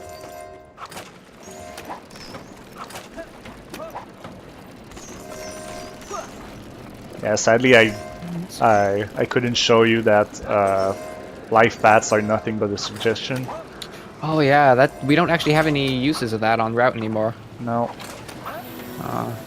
Okay, well, so if you're hanging under the chariot and you pull in on the rope and the chariot is on something like a life path, or not life path, a death rail, your character will jump up to the top of the chariot. It's an intended mechanic. It's really useful. It makes the game a lot better. But there's one unintended consequences, which is that the character will check to make sure that there is a place on top of the chariot they can land. They don't actually check for walls, at least for life paths, between them and that location. So you can actually warp through life paths. You can jump up onto the top of the chariot. And there used to be a place where we actually used that in the route back there, but yeah, we found something faster. Yep. Yeah, it's gonna be close to being base. That's the worst thing. There was so much stuff going wrong. Yeah, that's what happens when we find new tech. Yep.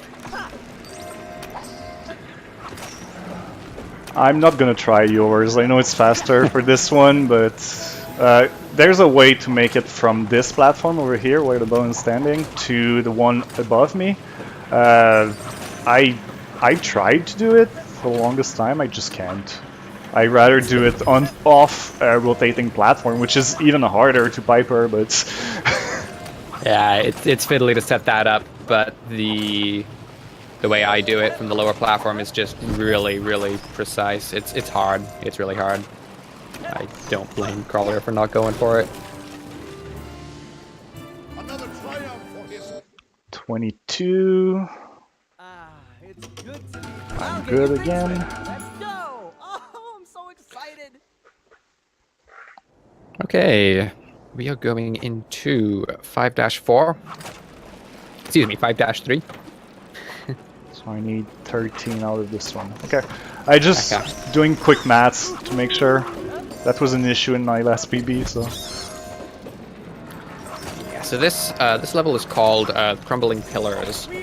And if you look at the map of the whole level, I actually only noticed this like a couple of days ago.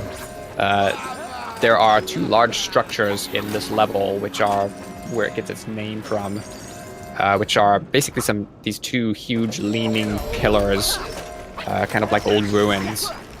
And we need to get over both of those. But since they're leaning, and they're leaning to the left, and we are to the left of them, which means we kind of have to scale up the underside of them.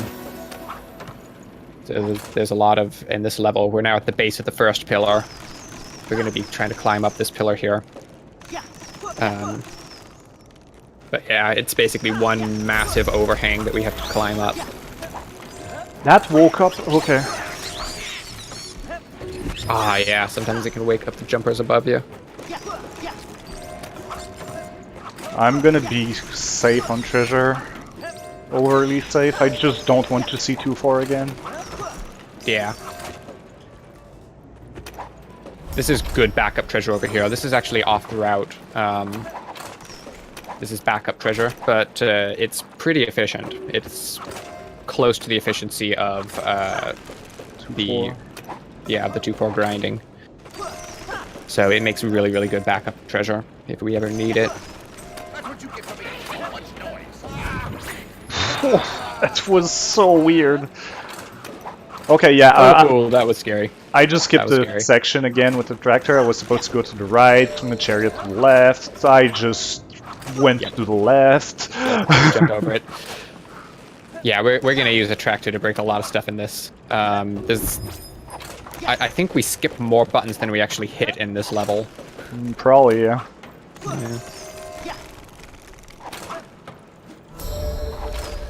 I'm gonna skip this one though. Okay. So yeah, we're up on top of the pillar now. So now we are going to go on an epic slide down, down the side of the pillar.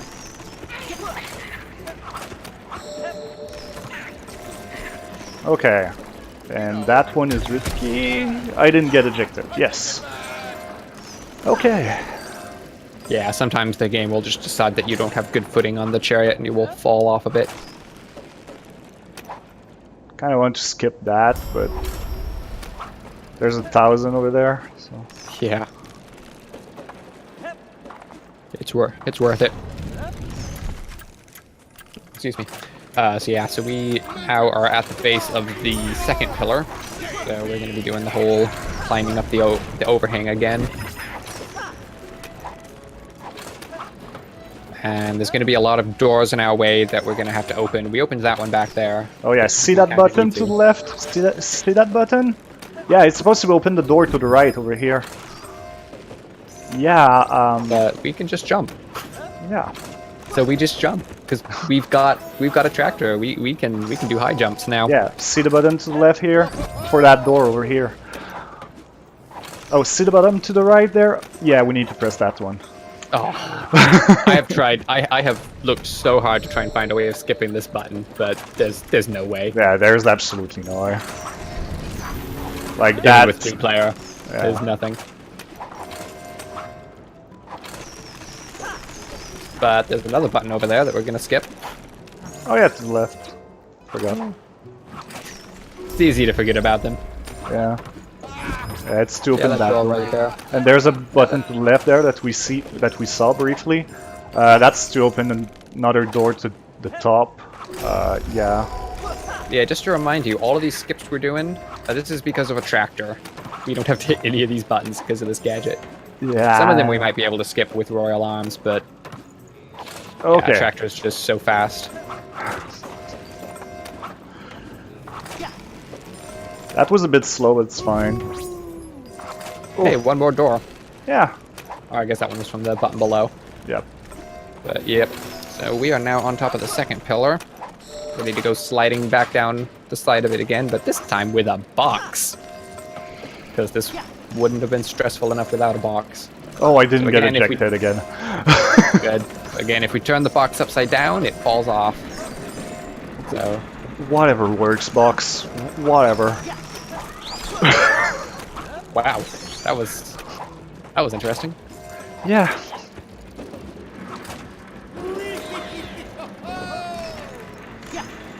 It's not over yet. Again, these boxes are the only reasons we're even in these levels. It's like we've actually already passed the end of the game. It's back in 5-2. I can still get ejected from that slide, by the way. Yeah. Okay, we're good. Yeah. Another triumph for his Okay, so now we're going to be going into 5-4, which, ignoring the revisit that we're going to do, is the last level of the game. At least of like the story mode. This is a long one. And a hard one. That's What? a new one. Huh. Like, this marathon has just been crash over crash over crash for me. At least it wasn't in the middle of the level. Yeah. It's fine. It's barely time loss. Barely. Now we get to see the logos again for this fantastic company that made the game. There you go. It's Okay, just so now weird. Now we're going into 5-4. So this is called the end of the line. This is long. This level is longer than both of the previous two put together, and it is hard for the whole length of it. I don't It's know just if a you. lot of. I don't know if you know this, Piper, but we skipped a voice line at the beginning of this level. I have audio off because Yeah, but like subtitled. Yeah. I'm not paying attention to that. Okay. Yeah, King is supposed to say, "This is it, end of the line. There's nothing after this." And like because of that crash, we skipped that voice line for some reason. Hey, saving time. Not really, because. Humor me, okay? Yeah. Oh dear. Yeah. That's why I was like. Yeah. Sand is not fun. Once you go into it, it's not like Mario where you can just spam the jump button and get out of it eventually. I'm gonna use the tractor now. Yeah, just I want to use a tractor there. That section seems to be cursed suddenly. There you go. Just sad because now I have to wait for the next one. Yeah. Or I could do this, I guess. Nah, no way I'm doing that.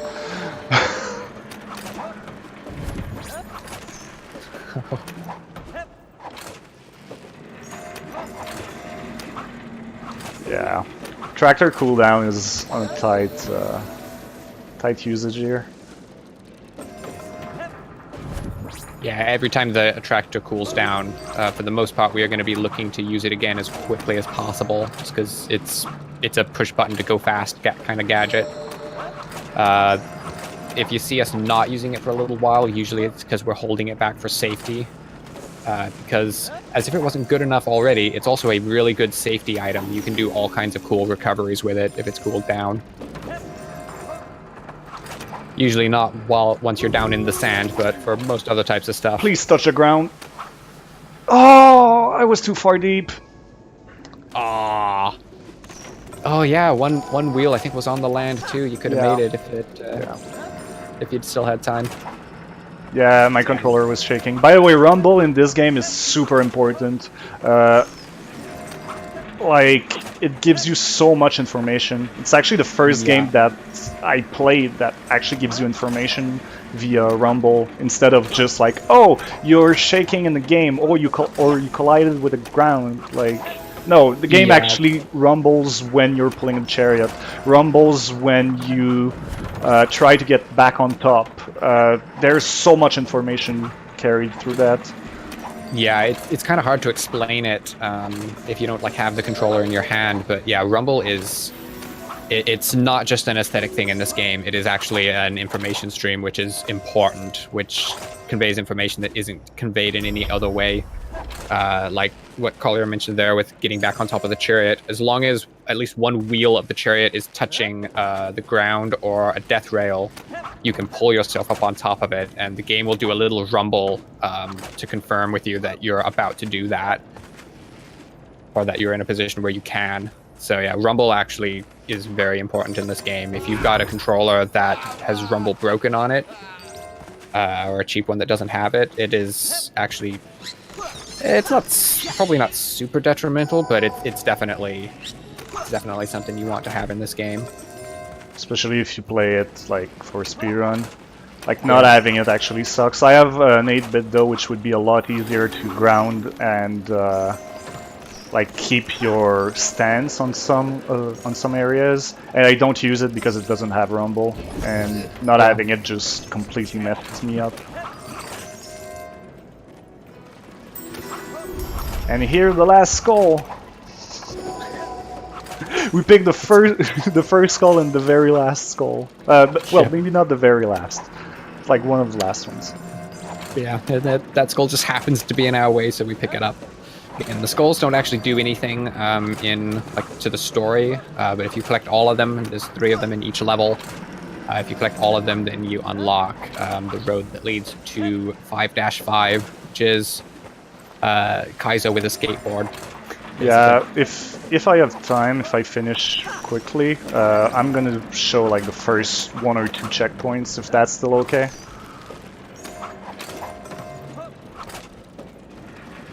Depends, not sure. Yeah, we'll have to see how much time we've got. Oh no. No. Okay. Ooh, didn't quite make that. Valiant attempt at recovery. There you go.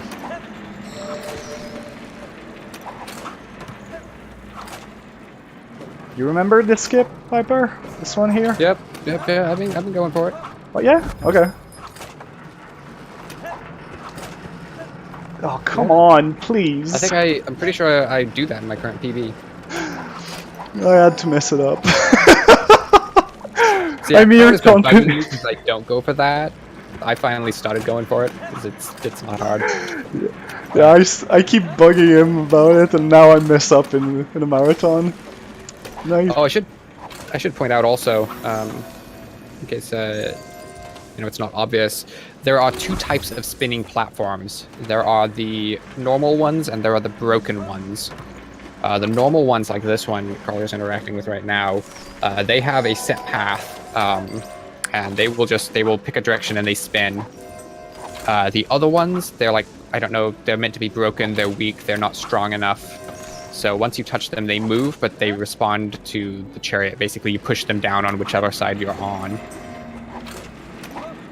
Yeah, it's basically just a seesaw. Yeah. Yeah, that's a good way of describing it. It's a big seesaw. Sadly, the weight of the character also influences it. Only if the chariot touched it.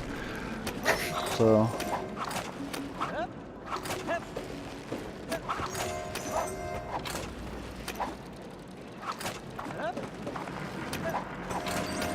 This section right here is always awkward for me. I've gotten pretty good at it, though. Oh, no, that's not good. Okay. That's why a tractor is so good. Nice. Yeah, quick little recovery there. You can use the attractor earlier in there, and it can be tempting, but... yes, if that section goes off the rails, you really want the attractor to back that up. Goes off the rail. Yeah.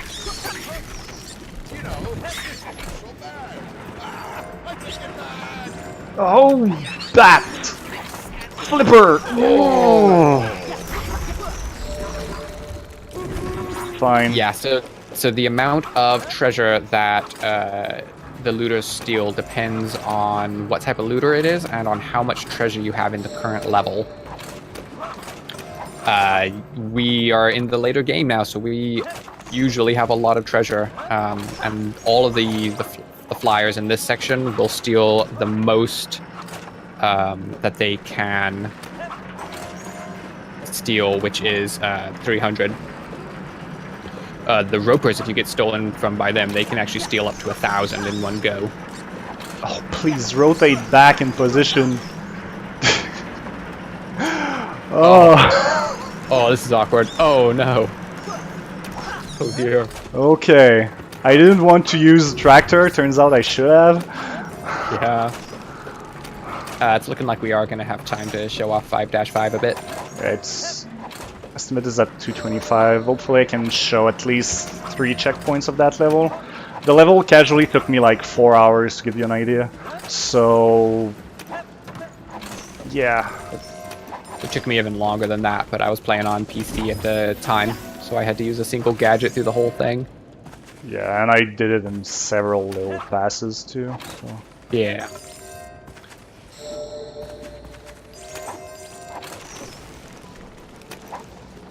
I'm gonna try how you do this part. Never mind, I guess. Oh, yep, never mind. Ah, I messed up. Yeah, you nearly had it, yeah. Yeah. You just barely had time. It's hard though once the chariot gets down there. Sometimes it just doesn't work. It's fine. I'd rather show my wonky setup. Oh yeah, check out this wonky setup. This is amazing. Oh, nicely done. Off of rotating platforms, it's hard to control exactly where the chariot is going. So, interesting fact about this little section. We're on a death rail. There's an area directly below us that we can actually, with gadgets, we can fall through there, and if we could like if we had the correct combination of gadgets, we could actually skip this next whole section of the level by falling down there and then teleporting the chariot after us. It's actually possible to do it. I've done it, but a tractor, it just isn't part of the equation. You need like Omni Boots and the Warp Beacon, and the only way we can get them would be to exit the level. And yeah, there's too much treasure here. We cannot do that. Yeah, if there was a way we could figure out a way of doing that using the attractor and the Warp Beacon, we could skip this whole section that we're going through right now.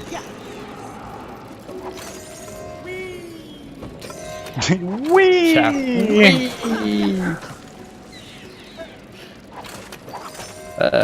Gotta love His Royal Highness. His most luminous majesty. I need to start doing that movement too. I only actually get the treasure on one side on my way down there. Yeah, I just not just getting safety because I want that 15k I need. Yeah.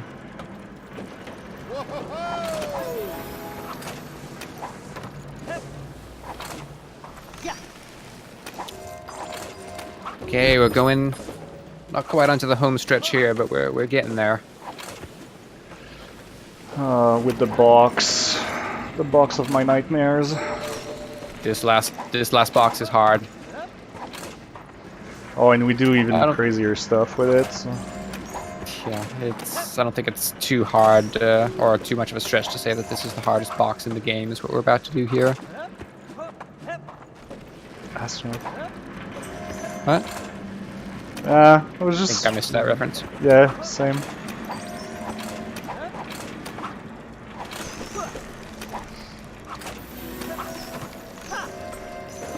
Almost there.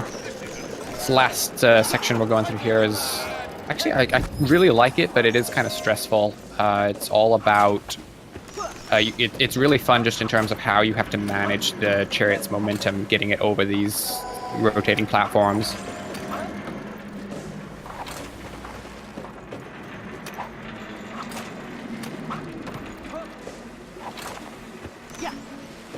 And yeah, I'm keeping a tractor cooled down here.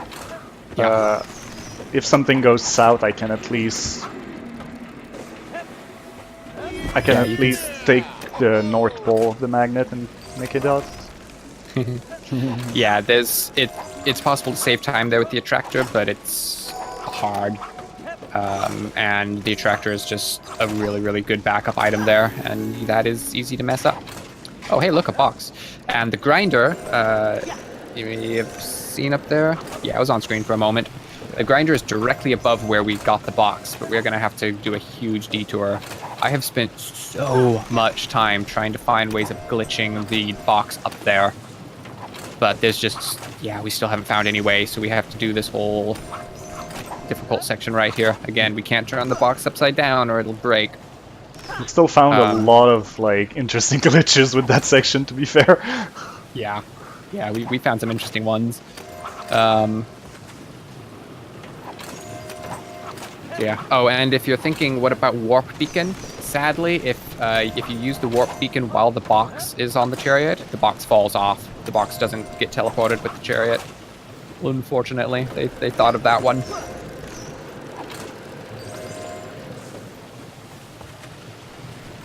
There you go. Okay, so then this conveyor is going to lead us all the way back to the left to the grinder. And we don't actually need the exit for this, but we're still going to go get it anyway. It's not too far past the grinder, and there's just so much treasure in this level. It's worth the half minute or so to go up and get it. I hate the fact that I did that in a marathon. I hope you enjoy. I was surprised you went for it. Yeah, dangling under the chariot. If you try to pull yourself up on top of the chariot while the box is there, it sandwiches you between the box and the chariot, and then the box is like, no! And the chariot goes flying one way, and the player usually goes flying the other way. You can gain a lot of speed doing that, but you can also flip the chariot upside down. And if you flip the chariot upside down there, it is very hard to recover. Once I install it in the shop, you'll be able to reach the next sepulcher. And if you don't recover, it's a huge time loss. Oh, this is so No. exciting. I'll I'll get your things ready. About 2,000 treasure worth of safety there. So excited. Forgot to swap Yeah, the spawning. princess, whatever. Okay, so spawning in from the checkpoint here, so this door will now open for us, and we are going for the final sepulcher. Here we are. And yeah, that button is for the small door, and the wheels are for the big one. Yeah, the upgrade we just got opens the big door. You're not Yeah, good. we've just got one more little challenge section here, and then we can finally put this dead weight in the ground.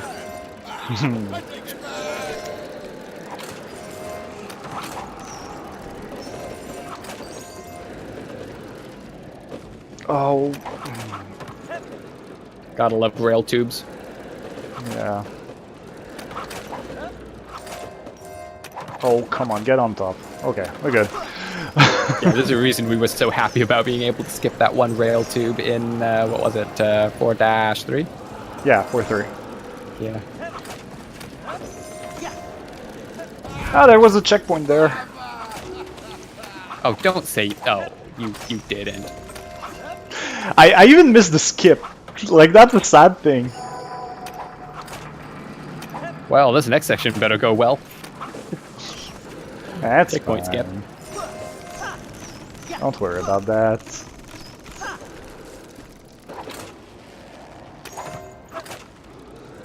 From Line Rider? Huh. Actually a good question. I don't remember when that was released. Probably. Line Rider is old. Yeah. It's possible then.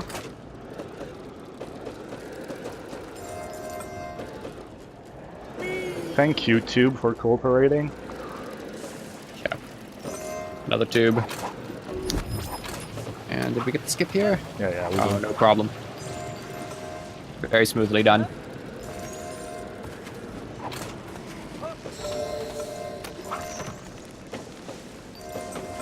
Okay, let's go. This isn't so bad. I take it back. Okay. Oh, wow, that happened. Yep, that That was fun. happened. Oh, you skipped a checkpoint there. Oh no, this is really risky now. What, there was a checkpoint down there? Yeah, there's a checkpoint down there. You should go back and hit it.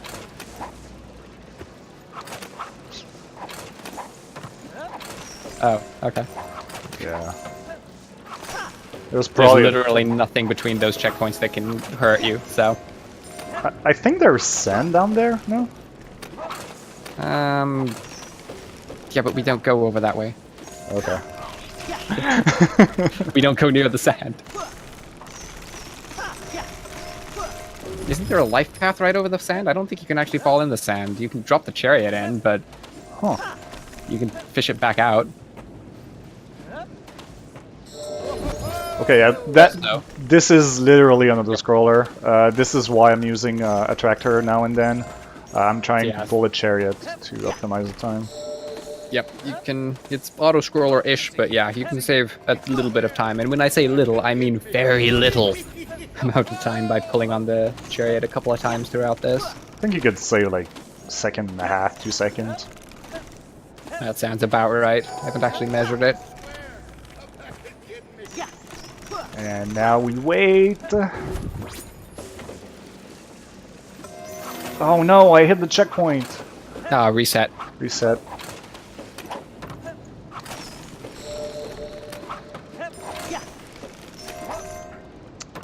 I keep going for these diagonal jumps. I shouldn't.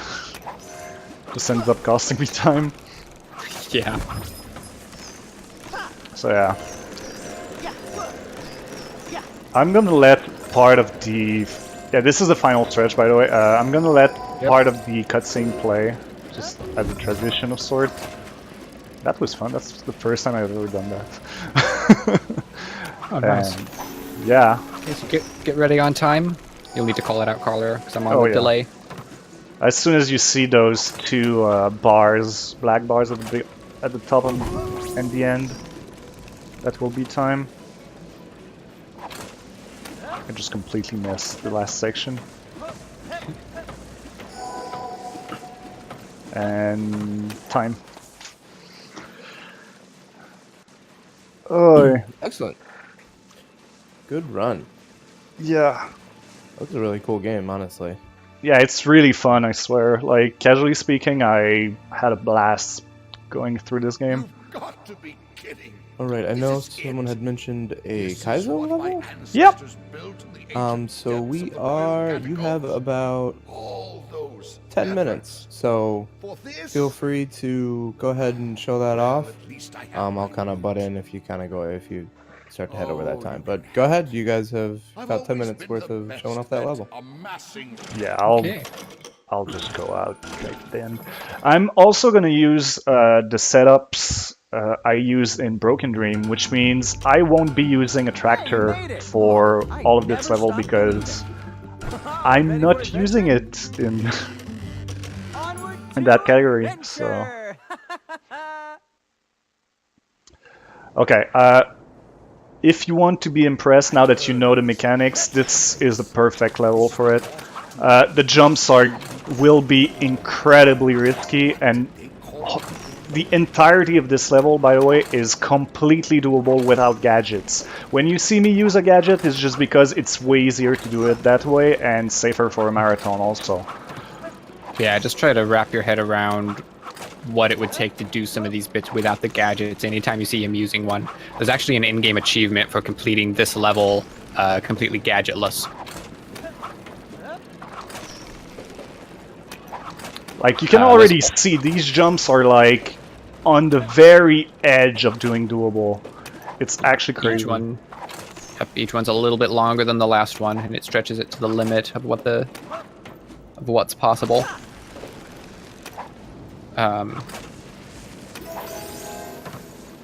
Yeah, that's just getting started though. Oh yeah. Then things are gonna start getting really fun. Oh yeah, and by the way, if I fall, it's straight death. I'm going back to the last checkpoint. Yep. Yep. A lot of distance between the checkpoints in this level. So you gotta nail a lot of tight jumps in a row. Oh hey, underhangs. How are we gonna do that? Like this. Yep.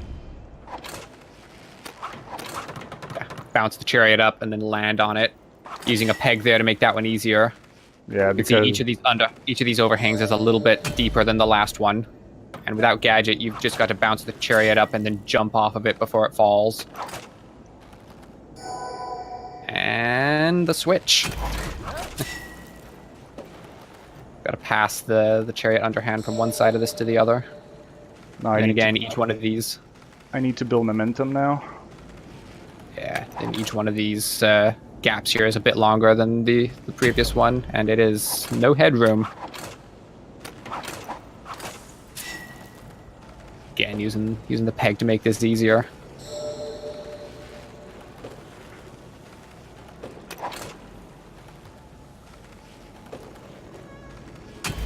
Yeah, you really got to abuse the physics engine to get the chariot where you want it. Oh, come on. I think I'll have to reset this section. Not the full section, but like... Yeah. I can't make it now. I'll have to wait on cooldown.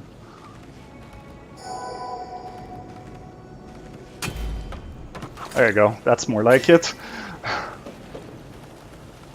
Oh, nice.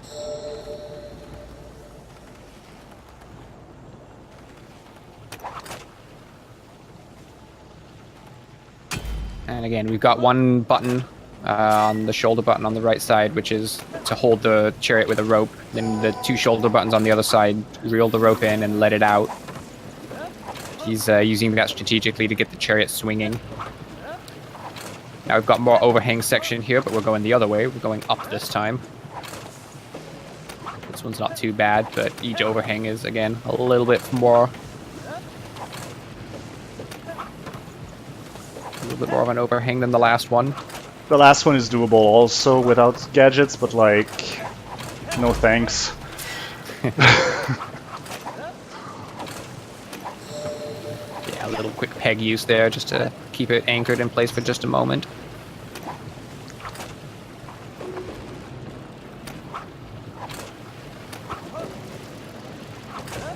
There you go.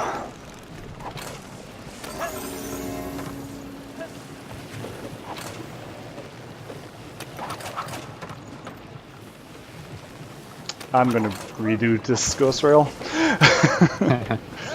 Didn't have enough momentum. And now I had too much! Whoops. Whoops indeed. Remember, if you fall in quicksand, Whoops!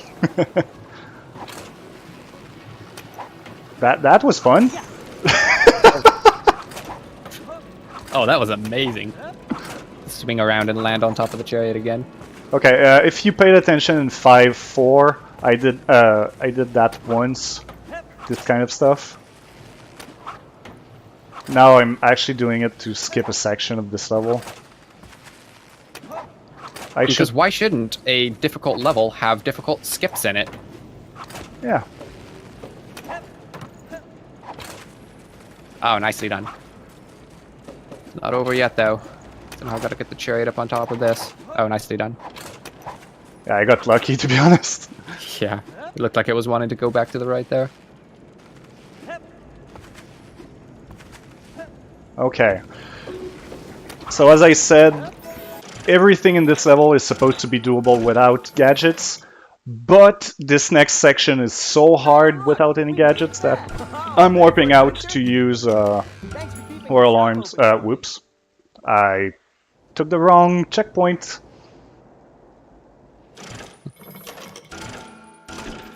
So I'm gonna showcase this checkpoint and then I'm gonna send it off to the next runner. Oh, this is so exciting. Because yeah, this level is long. Like now I can do it in comfortably under 40 minutes, but like, what am I doing? But like, even with 40 minutes, sometimes it's so hard because it's, yeah, this level is brutal. It's brutal and it's long. Okay. Please stop now. Okay, so you can see now I'm dangling from the chariot. I'm trying to build momentum to reach that life path. Quick reminder, life paths are cannot like change the course of the chariot. And then I needed to land the chariot on that platform. No, there is not anything slowing the chariot down here. I just need to completely stop the chariot in position on top of that one. And that's why I use roll arms. This jump is ridiculous. Oh, yeah, I did, when I played this level casually, I did that jump gadgetless. That is so hard to get the chariot onto that diagonal platform with enough momentum to make the next jump. And yeah, I'm gonna end the showcase here because this level showcases every single gimmick in the game. And yeah, springs are something. So yeah. Yep. Well, that section made me super stressed. Imagine doing that at the end of a run. It's crazy. Yep. There is a speedrun category for doing this. Yep. Oh man, thank you guys so much for doing that. That was a great you're welcome. run. Glad you had a better run today there, Carler. That's Carler, everyone. That's Chariot. Any %, go check it out. Go if you want to run it, just go hang out with them. If you guys have any shout outs, you got about a minute or so here. Zandra for helping us out like we did, like we explained earlier on. I got through the trampoline section, which is hard usually. Yeah, basically thanking Piper for helping with this game. Like there's so much stuff you found out. Yeah, it's been a big group effort trying to find ways of breaking this game open. Yep. Excellent. Well, up next we have New Ghostbusters run by Izzy Men, and we'll be back in a little bit. Thanks, guys, again. Good run. Good luck for to having the us. rest of the runners.